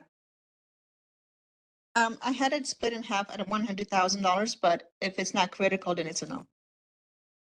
Rick? No. Colin? Nope. Hilla? Nope. Okay, that's coming off. We know we've got some other big ticket items coming. Wastewater treatment augmentation. You sure can, Colin. The amount is 234, and is this the one that we thought grants would be 63,000? Okay. Yeah, Colin? I would say yes, contingent on getting those grants. Those grants, okay. Amila? Yeah, I would say yes, contingent on grants as well as we are going to debenture the rest, right? Yes, and when this project is designed and everything comes forward to council for decision, there will be an amount that will have to be debentured. But that's we're not asking for that this year. But with knowing that this project will be coming forward because it's a Alberta environment requirement. Right. Can I just make mention that Absolutely, we can't do the grant process if we don't know what the design is going to be. So we need that data in order to populate the application. So unfortunately, I know you guys are looking at deferring this one. I don't think that's the best idea. Okay, thank you, Shelley. I'm gonna go to Rick. Keep it. Keep it. Monica? I'm a yes. Bill? Yes, Tom? Yes. Colin and Amila, did you say something, Amila? Yes, okay. So we're gonna keep it. Okay. Next is the water distribution. So that's it. So where are we at with that number, Elvira, now? So if council, I will do this in the motion when I bring the capital budget forward, but in order to use this 85,000 that you previously approved for the Wayfinder welcome sign, but if council chooses to, you can use that for combination of these other projects. I will put that in the motion when we bring the budget forward because council has to, as a group, decide to rescope and use that 85,000 elsewhere. But with that in mind, if we use the 85 for some of these other projects like servers and command truck, it doesn't matter really. Yeah. Then we are now down to 295,903. 295, 903. 903. I'm gonna take you back to the main spreadsheet. And this has to stay in the capital, the 85? We can't move it out to operating? Or can- it doesn't matter? Doesn't matter, yeah, Okay. doesn't matter. So that's with the 295, 903 is including the 85? Correct, yes. Okay. Yeah, So did everyone online hear that? We went from the 1,291,000 to 295,903. Elvira's just going to pull us up on the screen and see where we're at. so this is not updated here.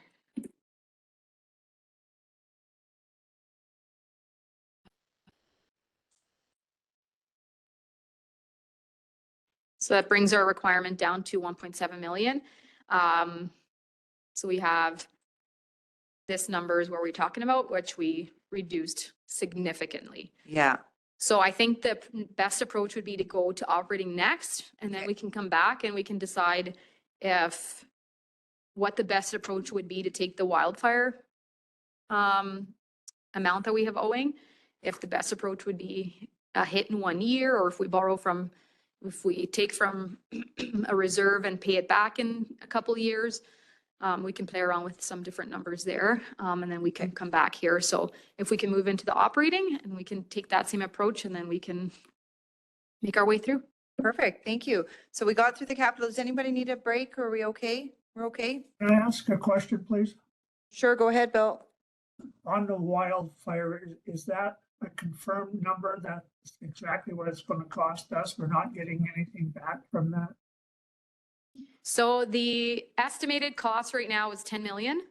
90% of that is 90% of the eligible costs are being covered by the DRP, I believe it's called, the program. So the estimated remaining amount is $500,000 for each municipality. 500 is, it's not a 100% number, no. There's also some costs like during that time, the wages that we didn't spend working at the pool on Omniplex and admin, the normal wages were covered by the municipality. Like we only got the overtime back. So there are some additional costs because there's people that would normally not have that many hours that worked more hours that might not have been overtime hours, like part-timers and stuff. So there's an impact that isn't covered by the grant. 500 is just the best guesstimate, I guess, that we have right now, and it is what the county budgeted for as well. That's based on 50/50? Correct. Is that the formula we're using, 50/50? We have not been able to come up with a different number. I think that in order to come up with a different number, possibly, I think we'd need some sort of professional help. I don't know how we really go about estimating when we're talking about what was saved, the amount of infrastructure that we saved in the town versus in the county, what was spent. I recognize what we saved, but I also recognize where the majority of the work was done. Yeah, the problem with the other side of that is that the major, like a large amount of the cost was that Fire suppression. That only protected town infrastructure. So I had planned to do more work in digging through. I had not done the finance portion of that at all because I was not in my finance really role for the last 6 months. So I had planned on doing some more, but right now, this is the best estimate we have. Yeah. And No, I it's think just we have to keep go ahead, Bill. Oh, that's fine. That's good. Let's just leave it there. Okay. And I think that we have to keep in mind that through this tragedy, that relationship has improved with the county and we are actually working well together. Administration is working great, council is working great. We're working on lots of projects together and our relationship is stronger. And I think going forward, that's really important, you know, coming out of this, because it could have definitely gone the other way. And we do have some other, you know, issues that we're still going to be cost sharing. So I think every little bit of acting in good faith and, you know, working well is just going to, I think, do us a world of wonder moving forward, just to keep that in mind. Okay, so we've shaved off just under $1 million from our capital projects. We'll now move to our operating projects. And we will start with the first on our list, which is, where did my list go? I believe it is the SOS Media campaign. So that one is for $50,000.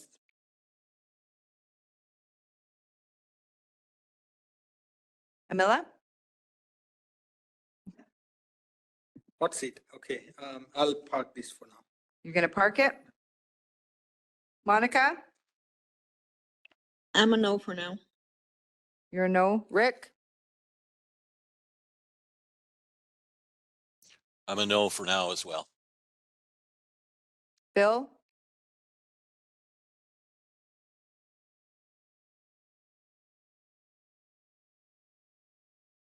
Are you there, Bill? Oh, I think we lost Bill. We'll go to Tom.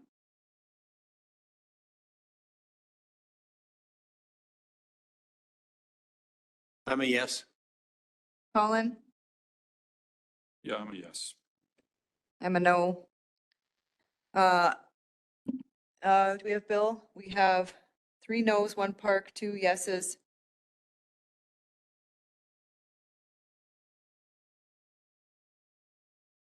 Are you there, Bill?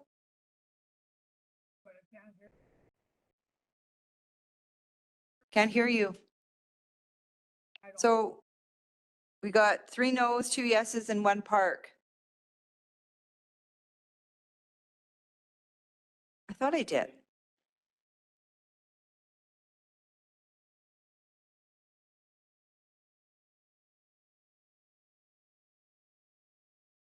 Bill sent a message that he's having issues. Oh, okay. Maybe, can you text, or you said a yes? Okay, so it's a maybe. It's up to you, Amila. We'll come back around to it then. So that's on the fence, that one. Okay, next is the triage business retention and expansion survey, $10,000. This is one that council removed last time. Oh, that's right, we removed this one. Okay, so remind me, we took this one off. We took the building rehab for museum. We took opportunity home. We took off facility branding. We cut, yeah, and then we cut something in, no, I was employee recognition, we down to 20,000. Correct. Okay, so that's where we're at. Okay. So we'll jump to Brazil and Beyond Travel Guide, 8,400. Colin? Yes. Yes. Tom? Yes. Camilla? I'm gonna park this for now as well. You're going to park it? Monica? I'm a yes. Rick? Yes. Okay, I'm a yes. Bill? Can you hear me now? You betcha. Yes. You're a yes. Okay, so we're going to keep that one. Zero fee tuition, we have 84,455 in donations plus another 50,000 already in there. So we'll move on to the citywide e-permits, 49,300. City permits, who wants to start this one? Monica? I'm trying to remember this one. This was the one that Ken presented to us. And that was the system that would Oh, yes. move our permits and building and everything online. Yes, I Business have. licenses. I found my notes now. I'm a yes to that one. Okay, Colin? Yes. Amila? Tom? Yes. Rick? Yes. And Bill? Yes. Okay, we will keep that one. I was on the fence one. Building rehab for museum is gone. Next is the Youth Advisory Committee, 4,600. My first question is, does it change this committee going forward? This is just additional funds, right? So everything would still stay the same, that yeah, come on down, Hans. The volunteers would still get paid. They would still be able to have a little bit of compensation with pizza and kind of that. So this was a little bit over and beyond. I'll let Hans come down and speak to it. Thank you, Chair, and to the rest of council. So basically, after the original start of this committee with $3,000, the committee was already expanded based on council's motion. So that's why basically we see this need for improvement on the budget, because the committee is bigger than it was before, and they can do, of course, a little bit of their work with this extra money. Okay, perfect. I'll start and say keep it. I think it's a great little advisory committee to have. I hear that it's doing wonders, and when they come to council, they do a fantastic job of presenting. I think these may be our upcoming leaders in the world and the community. So I think it's a small ask to get them involved and have their say in the community that we hope that they will love and stay in. Colin, do you want to go next? Yeah, I'm going to go no. You're going to go no? Amela? Yeah, I agree with Nancy's comments. I think it's a great community to have. I've worked with them last year, so it's a definite yes from me. Yes, okay. Tom? I would park it. Your park? Bill?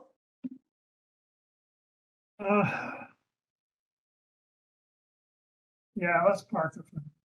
Park it. Monica? So I understand that we already give $3,000 to this committee and they're asking for additional 46 to make it a 76. I would be okay with giving them 1,600 additional to the 3,000 that we already committed to, leaving it at 4,600 total. If anybody else is okay with that. Okay, so you're saying rather than the 4,600, giving them 1,600? Yes. Okay. Okay, so that's a 1,600. I'm just going to go to Rick first. Yeah, I guess I would agree with the park it mentality. It's not a ton of money, but you know, I think we're cutting to the bone here if we can, and maybe we come back to this and the next one, these small little $5,000, $6,000, $7,000 ones, come back to Okay. and see if we can manage it. Thanks. Okay, so this is a park.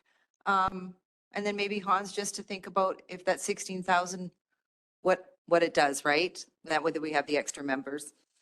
Okay, moving along. Next is the Reconciliation and Cultural Diversity Training, $6,000.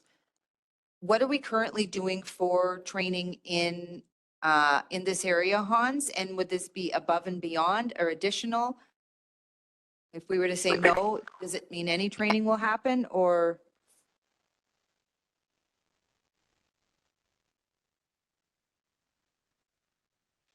Thank you. So basically, this is cost that we incur when we, of course, do something with Truth and Reconciliation. We promised that commitment. We did a bigger event that was also supported by the community in the first year, but in the second year as well, we do some extra training. And it's not only for training right now internally, but we also have the public involved. Okay, perfect. And the elders and the gifting and things like that. That's right. Correct. Bill, do you want to start here?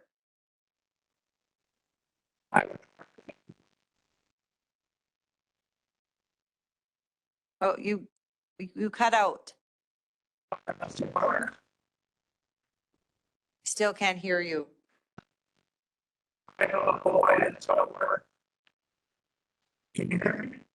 No.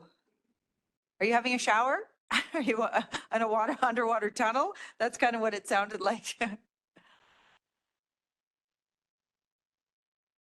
Okay, maybe text us, Bill. Monica? I'm going to say yes to this. Okay, Rick? I'd like to park this along with the previous one and come back to it if we have a little room. Tom? Parked. Park? I'm a yes. What is Bill saying? The park, Oh, you're saying park. Okay, Colin, I'll park this one. park it. Okay, and Amila, It's a yes for me. it's a yes. So we'll park it. It looks like 4 parks and 3 yeses. Come back to this one. Next is Newcomer Settlement Center and Youth Center Project Coordinator, 35,000. Colin, I'm gonna go no on this one. you're a no. Amila? I think it's important we have more and more newcomers come into the community. Either we need to do this or we need to allocate some funds for space like that. So I think this will be a good start. So yes for me. Okay. Bill? I've got it right now as a no. No. Monica? No for now. Rick? No for me as well. Tom? No. And it is a no for me as well. I do think we'll continue the efforts in coordinating the groups together to make sure that they have a space though. Okay, perfect. Okay, next is Sustainable Housing Initiative, Community Housing Strategy, 35,000. I'm Colin, not yeah, taking out. you're a bill, sorry, you're no bill? I thought we already took that out. No, we didn't do the Sustainable Housing Initiative. Hans? Hans is coming down to speak to this. We did a contingent on grant funding. Yeah, Oh, we did a contingent on grant funding. but I which thought would that- take us to, that would take us to $7,000, right? Which would take us to $7,000? 760, yeah. it's up Okay, there. so if we were still to say no, that doesn't happen. Okay, so are we going to keep it in with the contingent on the granting? Yes? Tom? Yes. Colin? Yes. Amila? Amila? Yes? Bill? Contingent on grant, yeah. Okay, Monica? Yes. And Rick? Yes. Okay, so that's leaving it in, contingent on granting. Next, Eagle Park Blue Rapids Council operating expenses, $5,000. Tom? Yes, I think they do a great deal for our community and I'd like to support them.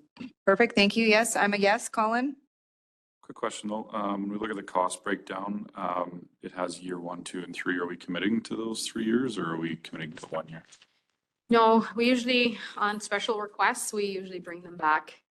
If it's like an employee, for example, then they get added to the stack and it's an ongoing operating cost, but on special ones, we can bring them back each year. Don't have to. Yeah, I'm a yes on this one. Amila? Yeah, yes for me. Yes. Monica? Yes. Bill? They not get government funding. They do. This is the first time they've requested funding from the town. No. Oh,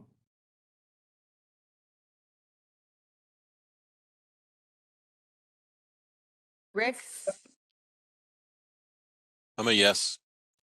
Okay. We've got yeses everywhere and I'm not sure where you're at, Bill, but we're keeping it in. I heard that. Next is floater position ECDC 12,030. And this 12,030, is that a cost share? This is our portion of that. This is our portion, but the county declined this, correct? Well, this one is kind of like the Omniplex in that we approve the operating needs. So if we said yes to the 12, it would still go It would forward? change, yeah, Would it would change? impact their cost Sharing? depending on how many kids there are, but yes, it would impact them. But this would be our portion with the assumption that the ratio would stay as it has been this year, which is a 50-50 with county children to town children. Okay. Amila, do you have to remove yourself?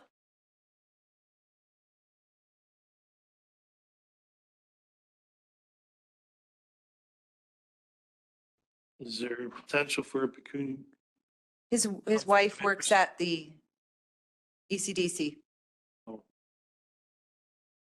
Don't see how it would affect you. Usually, well, those are usually complicated. I don't understand the whole relationship, but my advice on this, even if it is a perceived conflict of interest, counselor, unless you would like us to get legal opinion, I would suggest you excuse yourself. It's the apprehension of bias, right? Not a big deal for me. I'm elected to make decisions, but yeah, if you say so, then I'll stay away.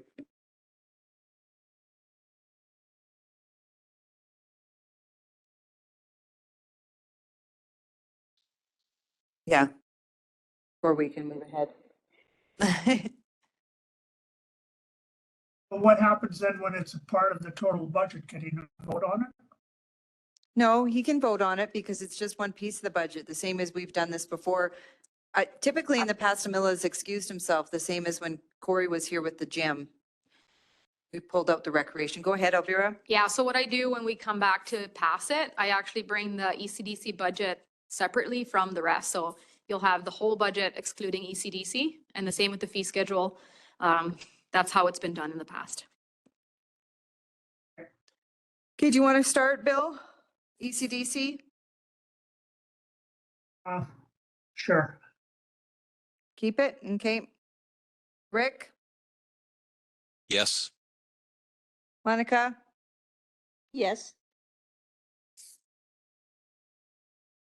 I'm like, my mind just went back. Like, Tom, I'm a yes. Colin? Yes. Okay, and I'm a yes. Okay, we will keep that one in.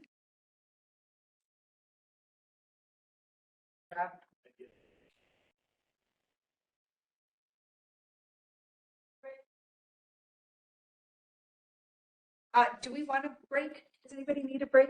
5 minutes? Okay, let's do that. Okay, we're just going to call a 5-minute break, everyone, and then we'll come back and we'll finish off with the operating. We've done very good. So when we get back, we'll talk about the Omniplex camera expansion. We'll be back in 5.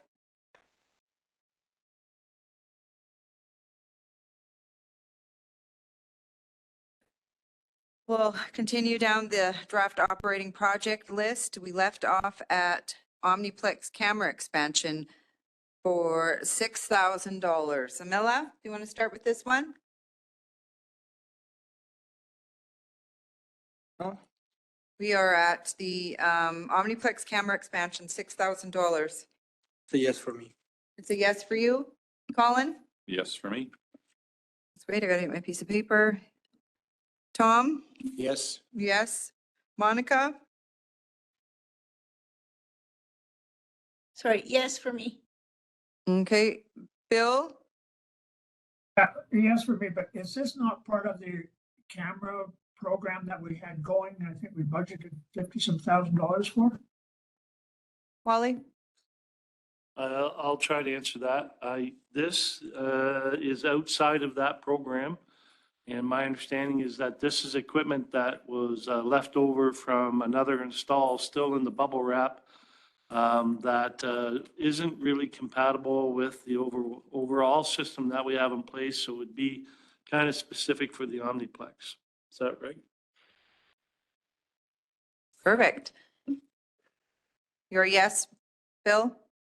Yes. Rick? Yes. Okay, and I'm a yes. Next was Agents of Discovery. Agents of Discovery, 4,200. Tom, do you want to?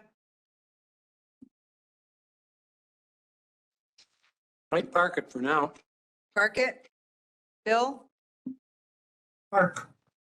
Park. Rick? I'm a yes for this one. Monica? Park it for now. Park. Colin? Yeah, I'll park it. Park it.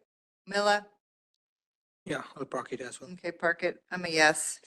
Okay, we'll circle back to that one. Facility branding, we took out, even though it'll still stay in there for the projects that were slated for this year.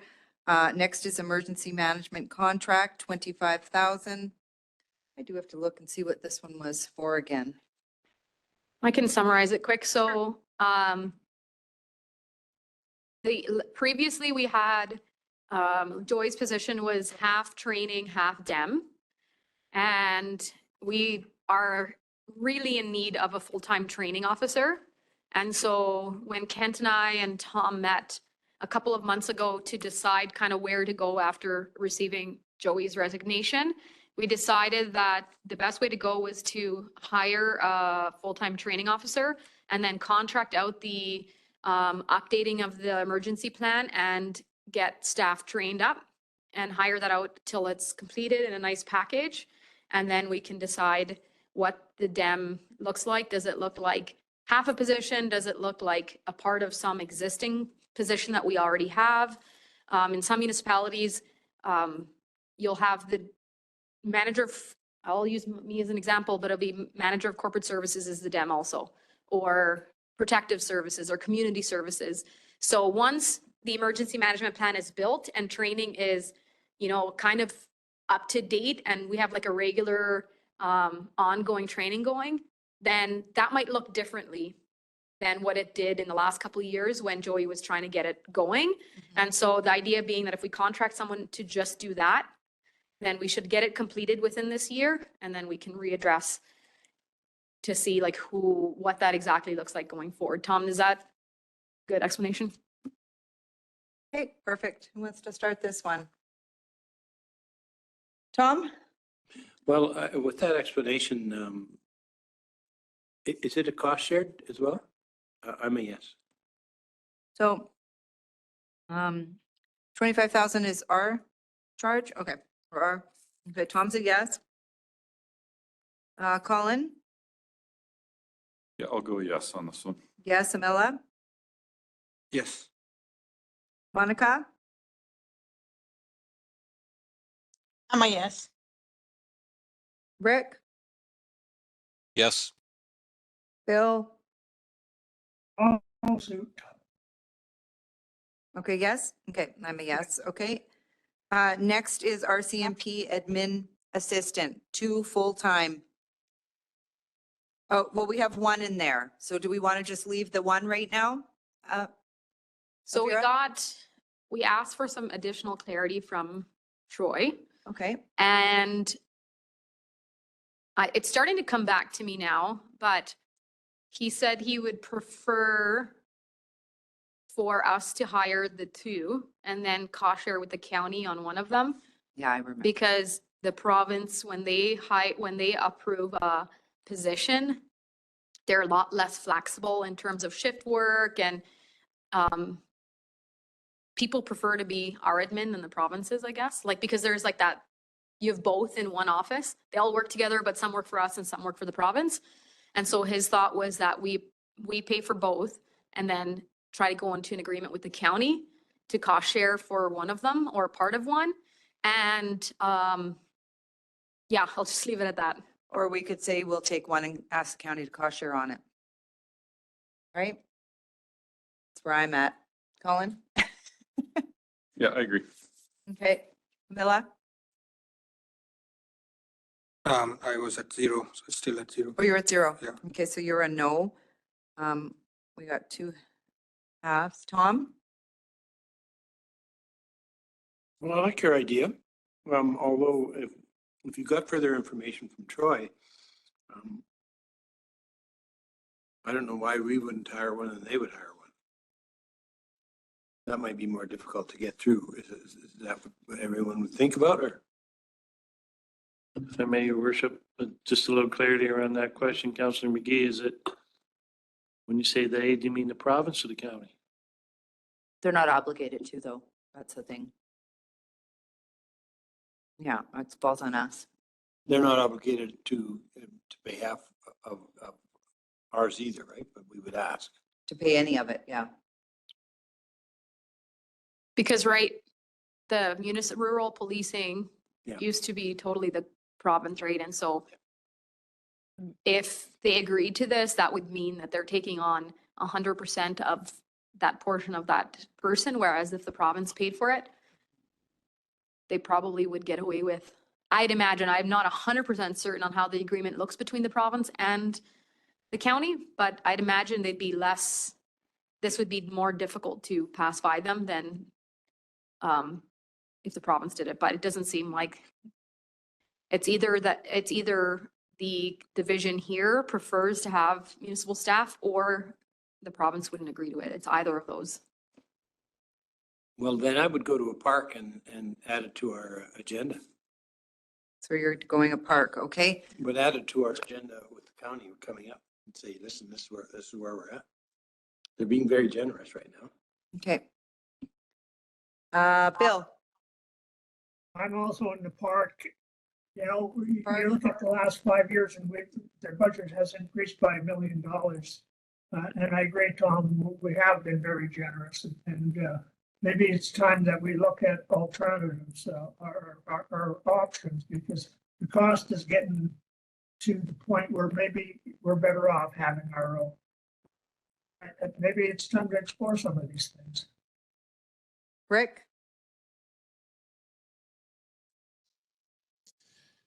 Boy, I'm kind of on the fence here. I agree with Bill. The costs just keep going up and up and up for the RCMP. But so yeah, I guess I'll say park it and yeah, bring it up with the county. But I don't think we're going to have much success there. Otherwise, I think my fallback would be just approve one. Okay, Monica? Agree with Rick. Okay. Okay, we'll park it because I don't know if we got any further ahead. Just to keep in mind, I don't think we've really taken off much of our operating budget as we go through. So, okay. Next we have employee recognition, which was 50,000 and we took it down to 20,000. So we'll leave that there. We'll move on to cost of living adjustment out of scope management, 63,000. Who wants to start? What's our options? Bill? Bill? Okay, what are our options? 54. Alicia is not here. Let's just recap this one. So we have, really, it's whatever council says. I mean, I know that's cliche, but I believe I'll just go to it. I think it's at 2.5 is, this amount is calculated at 2.5. I will. Yes, yeah. The amount in this list right now is 2.5. Correct, 112, 543 with combined between the two. So yeah, I'm just gonna say, let's look at both of them, out of scope management and out of scope non-management. Would you want me to do them separate? The reason why we separated them out is because we do have staff that are not management, but that are also not union. So they didn't get caught in the increase that the union got this year and in 2024. So I separated them out just so that council could make the decision separately for people that aren't management, if they wish to do so. Okay. Bill, did you want to start? Well, I know. No. Okay, you don't have to. Who else would like to? Paul? He doesn't want to. I Colin? guess a question I kind of have here though is we moved to the grid, right? Starting January 1 this year. Is that how it worked?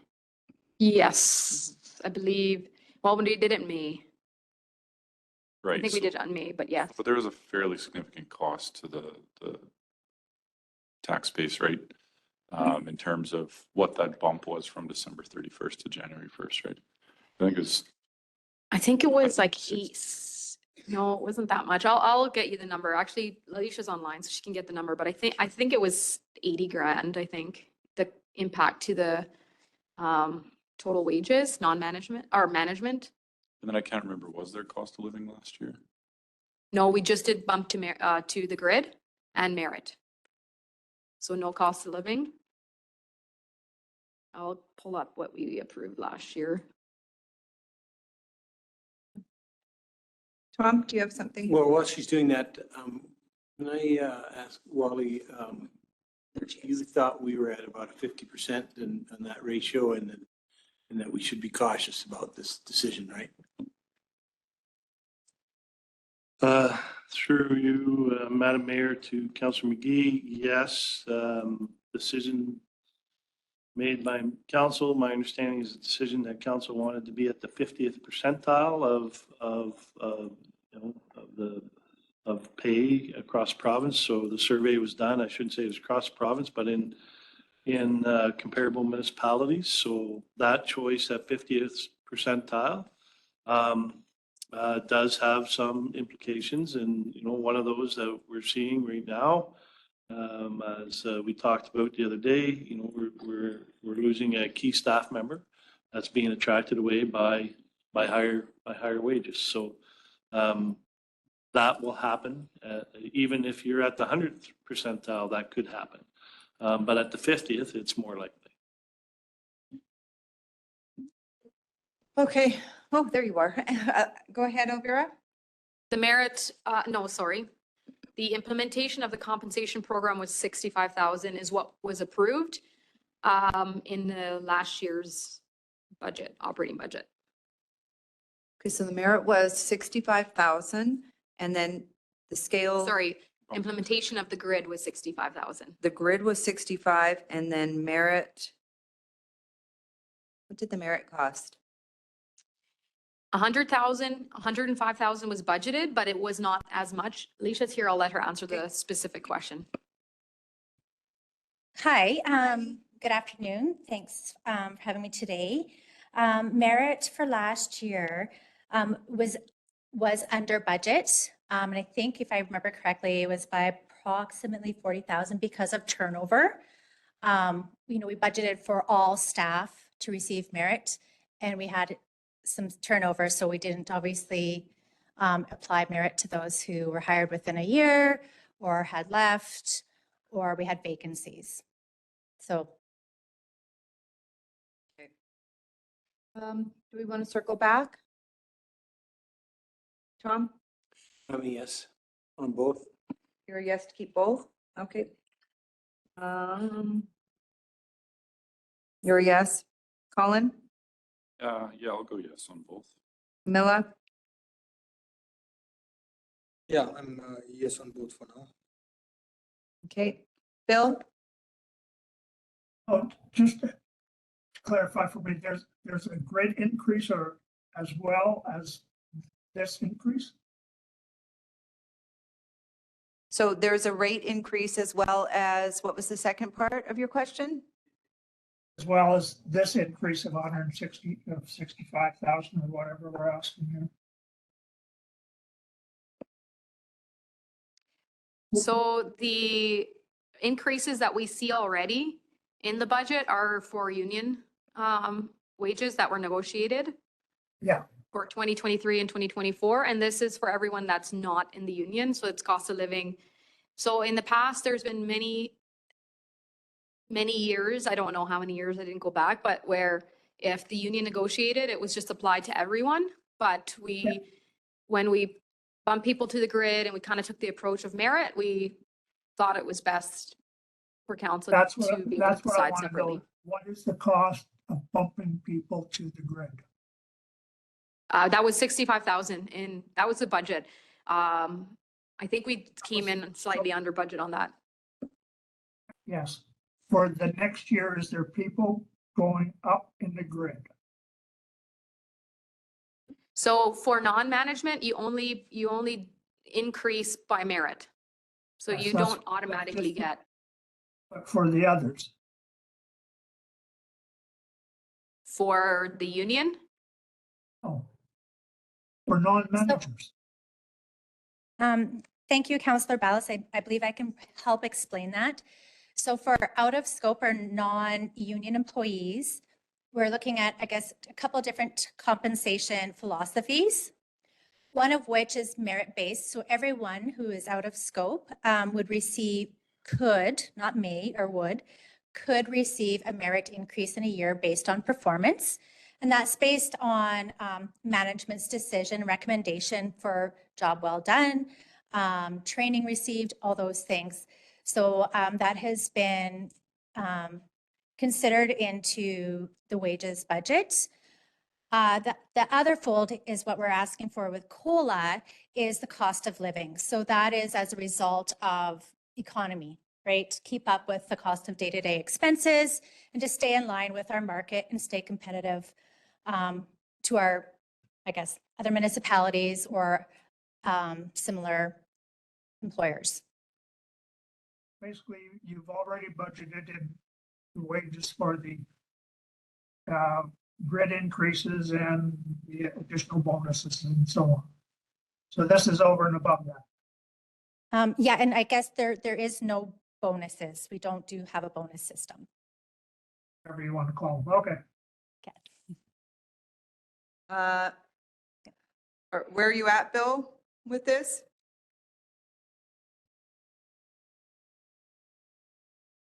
I know it's difficult, but I think we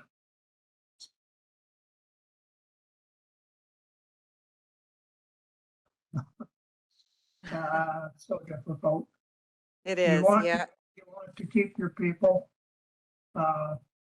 You know, I look back at the provincial government, non-union and different managers that, you know, they've got wage freezes for the next 6 years. But I know our cost of living, our fixed costs are going up. So does the grid cover that? Does their bumps increase cover that or, you know, is this over and above? And I guess I'm just, unless you know the actual salaries, it's difficult to say. But Yeah, it is difficult. I think Wally's going to have a comment, Bill. Thank you, Madam Mayor.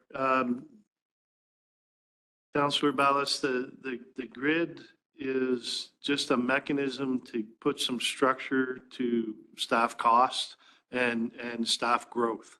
So if you hire somebody at grid 1 or step 1 in the grid and they perform and their manager does their performance review and they get a merit increase, then they can move to step 2. So there's no bonuses applied. It's a merit increase. COLA does not. COLA is applied to the grid. So COLA is applied to the grid to keep up with inflation. So if you establish a grid back in 1990 and you don't apply inflationary increases, your grid will quickly become out of date. And you'll drop from that 50th percentile that we talked to well below that. So applying COLA to the grid is just a way to keep you at that 50th percentile where you've already made that decision. I hope that didn't confuse you. I hope it provides some clarity. no, I understand. Can you tell me how many people this would involve? I can look it up in a matter of minutes. I will do that. Okay, if you're still kind of on the fence, Bill, maybe I'll move to Monica. Yeah, go ahead. I'm a yes. Rick? If we vote yes on this, do we not need to decide what percentage we're choosing? I believe this amount is for the 2.5 that's in here. So Okay, you would that's be, that's you what would be we're voting deciding on the is 2.5, yes. Okay, I'm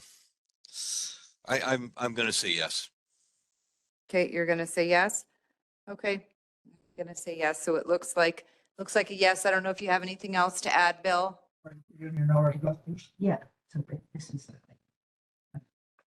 Usually if these guys get 2, these guys get 2, but not necessarily, they don't have to. Oh, you might want to just mute Bill. Yeah, I know that these types of decisions are very hard. Like we want to be competitive with other municipalities. We want to be attractive. We want to ensure that we're retaining our employees and that when we're hiring, that Drayton Valley and the town of Drayton Valley is the place that you want to come to work. So these are, when you make these decisions, we do it because that's what we want to do. But then we think of, you know, we're always going to get in the community of, you know, you're cutting this, this and that, but then, you know, the town, it's always that perception, right? And unfortunately, it's a difficult one, but I think that, you know, in order to be comparable to municipalities of our size in comparison, this still will probably keep us in the 50th. I don't even know if it increases us, does it? The market data is now a couple years old, so we've kind of fallen behind. So we implemented this in 2022, but did not apply COLA to it in 2022. So we're now already 2 years. If we do not implement COLA this year, we already haven't applied COLA 2 years in a row. Other municipalities are budgeting this year for COLA between 2 to 4%, and last year it was the same.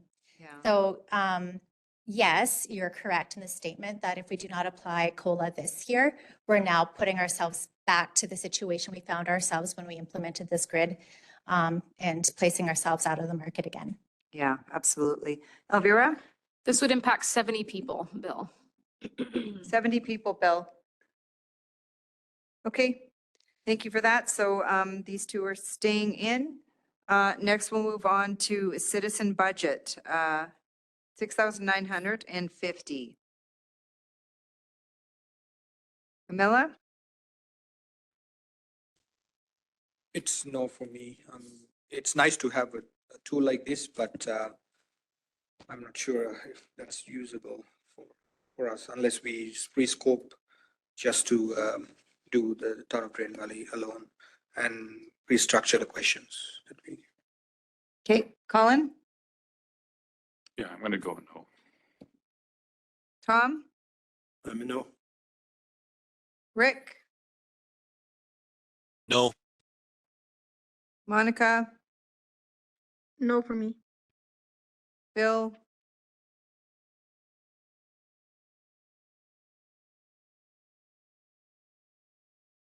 Is that my phone? No. And I'm a no. Okay, taking that one out, citizen budget. Weed spraying, 6,500. Rick? I think I'd like to try and to see them try and do what they can with the existing budget of 20,000 and change. Okay, Bill? Agree with Rick. Monica? I'm a yes, but if anything, I'd be okay with them trying to do the $20,000 budget. Okay, Tom? I agree with Rick. Okay, no. Colin? Yeah, I agree with Rick, yeah. Camilla? I agree with Rick too. Oh, and I agree with Rick. Wow, Rick, everyone's agreeing with you.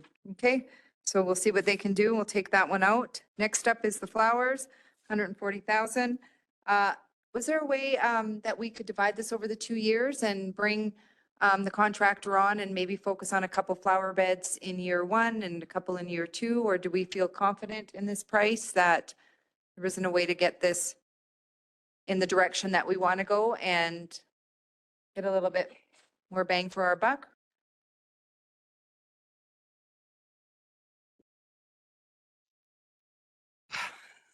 We can definitely look into that.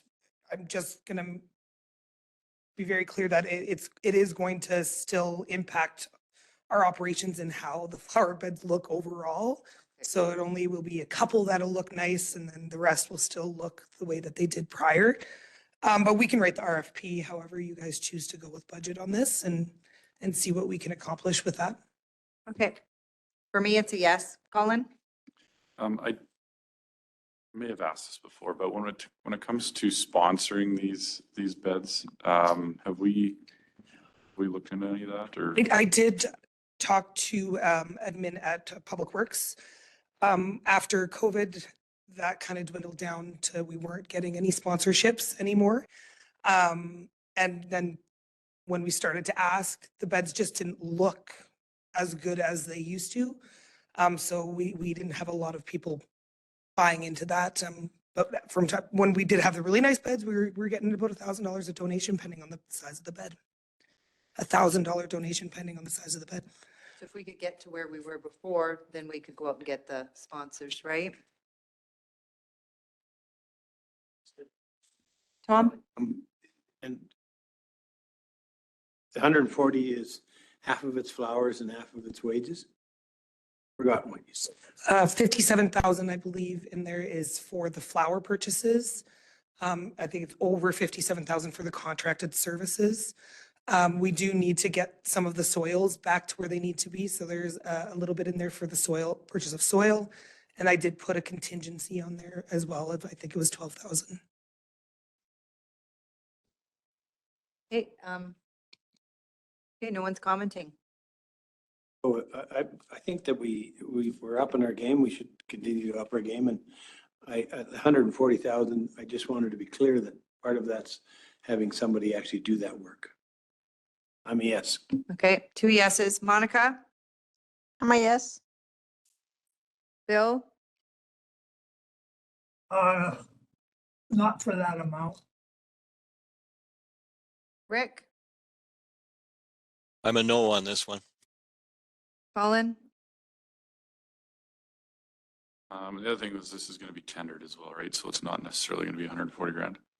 I do struggle with that number. What are we at now?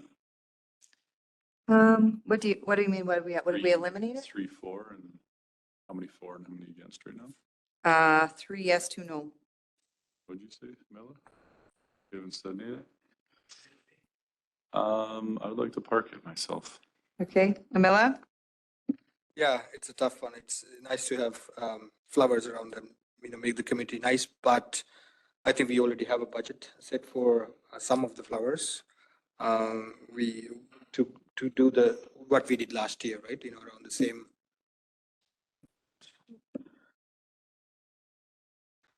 We removed that out of our operating budget, so we'd have to put it back in if this is denied. Which is 30,000. So I'm Was there. what? 30,000. 30,000. So I'm there. I'll put the 30,000 back, but that's about it. So Okay. So we've got 3 yeses, 2 nos, 1 park and 1 park, I guess. Okay, so we'll circle back around. Next, vac truck operator, 96. Tom?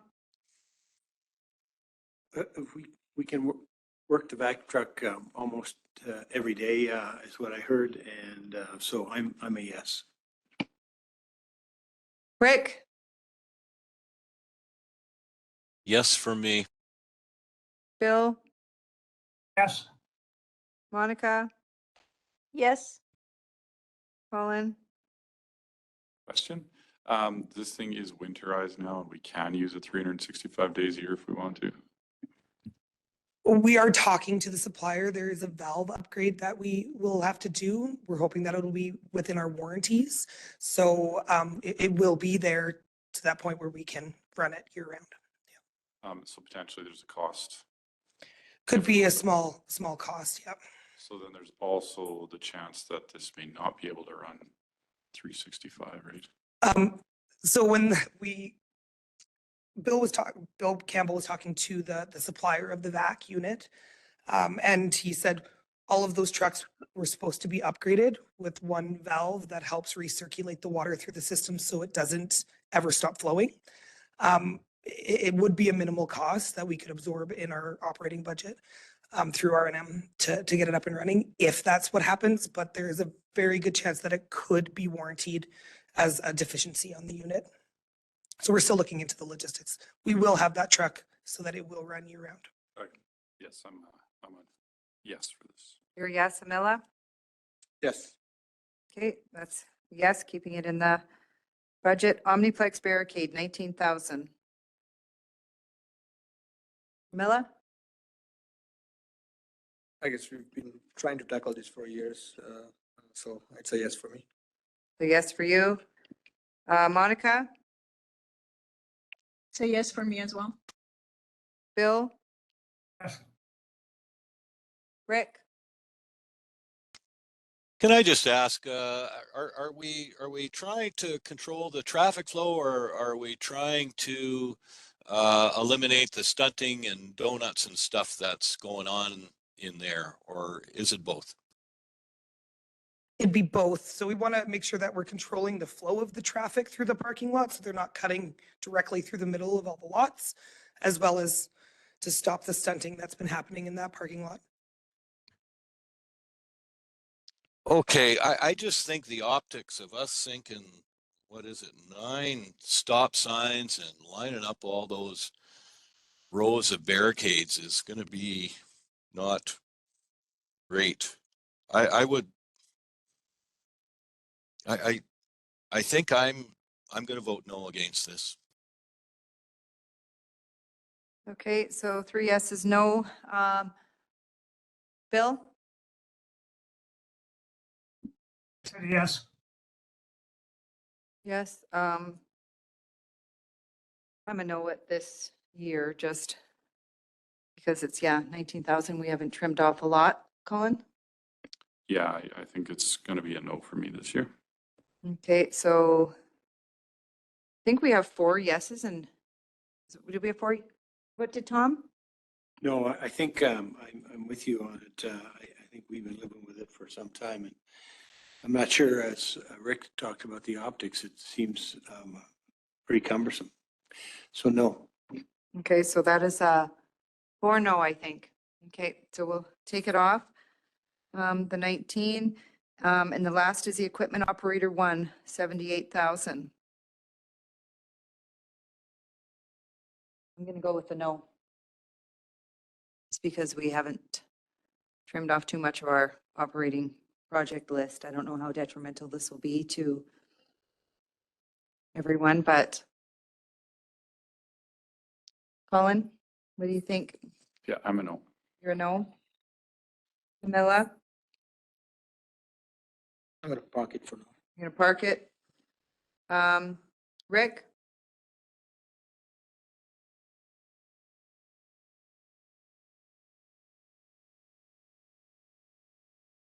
Sorry, was having issues there. Yeah, I think I'm gonna go no for this as well, unfortunately. Monica? No for me as well. Bill? No. Tom? Question, this would never ever come to a budget decision. If I'm gonna hire a CFO or a CAO or equipment operator 1 or whatever else, why are we dealing with that at this table? Through you, But we, through you, Mayor Dodds, Councillor McGee, my understanding here is that this is an expansion of our staffing. So it's an additional staff person. It's not just a vacancy that we have in our complement. If it was just a vacancy, that issue wouldn't come forward to council. But to expand our staff complement, I believe administration has been bringing expansions or extra staff forward on I shouldn't say every year, but when it's required.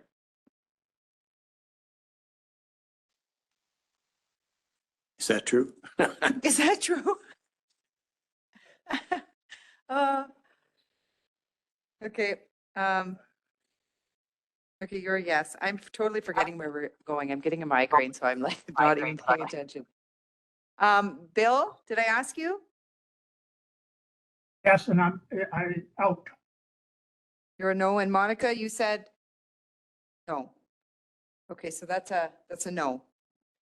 Okay, so it's 10-3. We've got through the list. We've had a couple parks. We've had a couple I don't knows.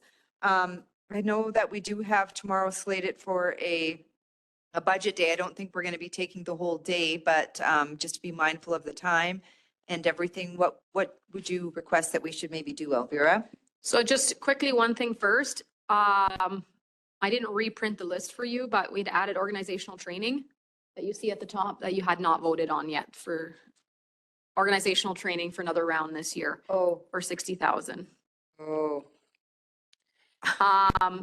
So if you could vote on that, and Okay. if I could take the liberty to say that I had discussion with Alicia, and I hope Ollie's on board too, that training would be, if admin had to choose, training would rate over the recognition program. Because just as Really? because we already have a few events like the golf tournament and the Christmas party that are already budgeted in our like year over year core budget.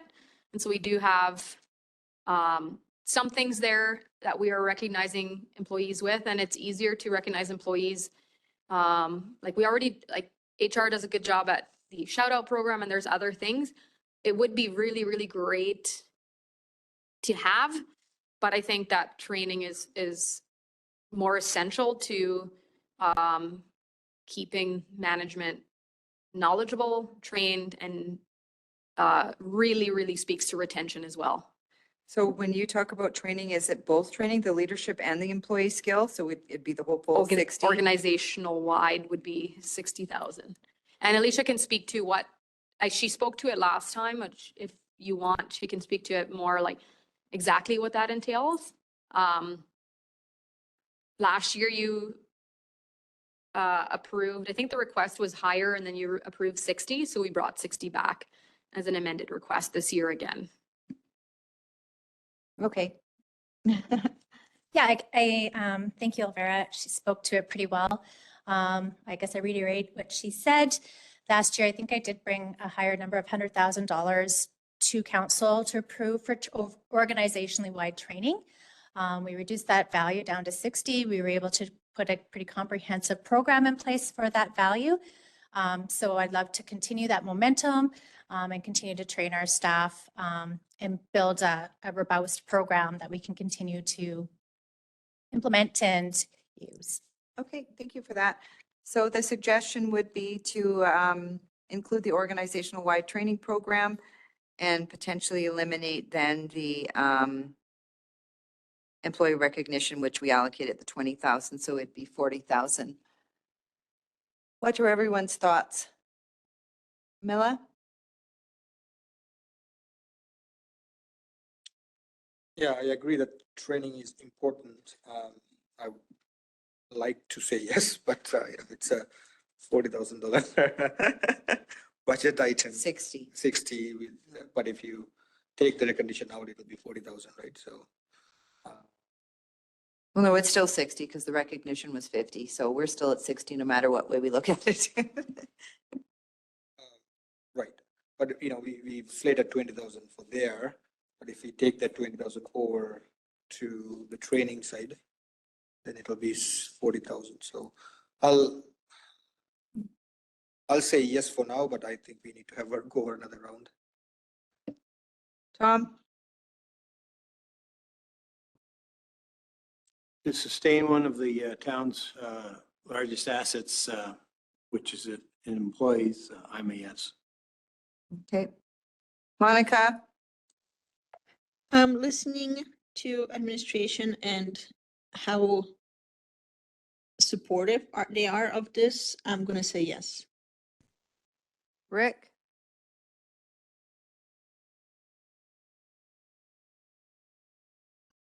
So this would be over and above any safety training and any emergency management training? Yes.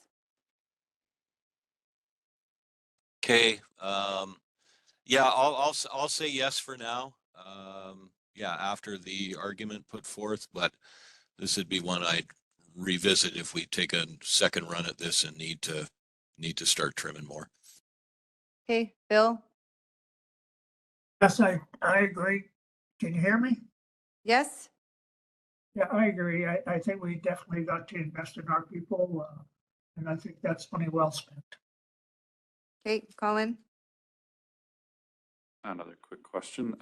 When we look at reconciliation and cultural diversity training on page 20, I see that we also mention diversity and inclusion programs in here. So, I mean, kind of feel like that's kind of fits one and the same, or am I wrong there? Because it mentions council and CAO in the reconciliation and cultural diversity training. So. Yes. Did you have something to add, Bill? I was just going to ask in relation to Colin's question, if they could include it in the organizational training. Okay, Alicia will answer that for us. Yes, thank you, councillors. From what I understand, the training put forth recommendation by Community Services was more outward facing and community based, whereas the training I've proposed is very internally based. I mean, if Hans, if you want to elaborate a little bit further on that, you definitely can help me out there. I think it was a little bit like for elders coming and pay for external events and gifting and things like that. Do you have anything to add, Hans? Well, not really to ask, thank you for that, but no, you see it in the scope statement, so it's both inward administration and council as well, but of course, the public is involved with this as the outward portion of it as well, so it's both, for sure. Okay. Okay, so we have a lot of yeses. We'll keep it in there and then we'll circle back around. So we did get through everything today, I think, because I think we could probably be another hour or two once we go through this again and then kind of looking at that, what the percentage would be and then perhaps going back over. So maybe what we'll do is we'll wrap it up here if everybody feels comfortable today. And then we'll come back in the morning and we should only have a couple hours. We shouldn't have a full day, I'm hoping.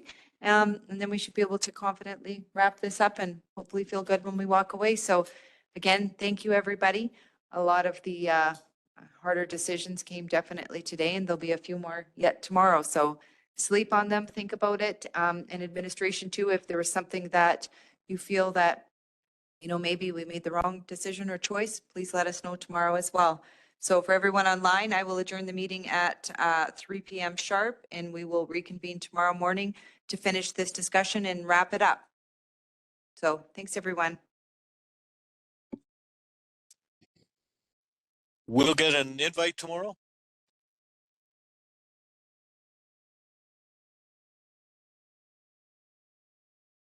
Live Too slow.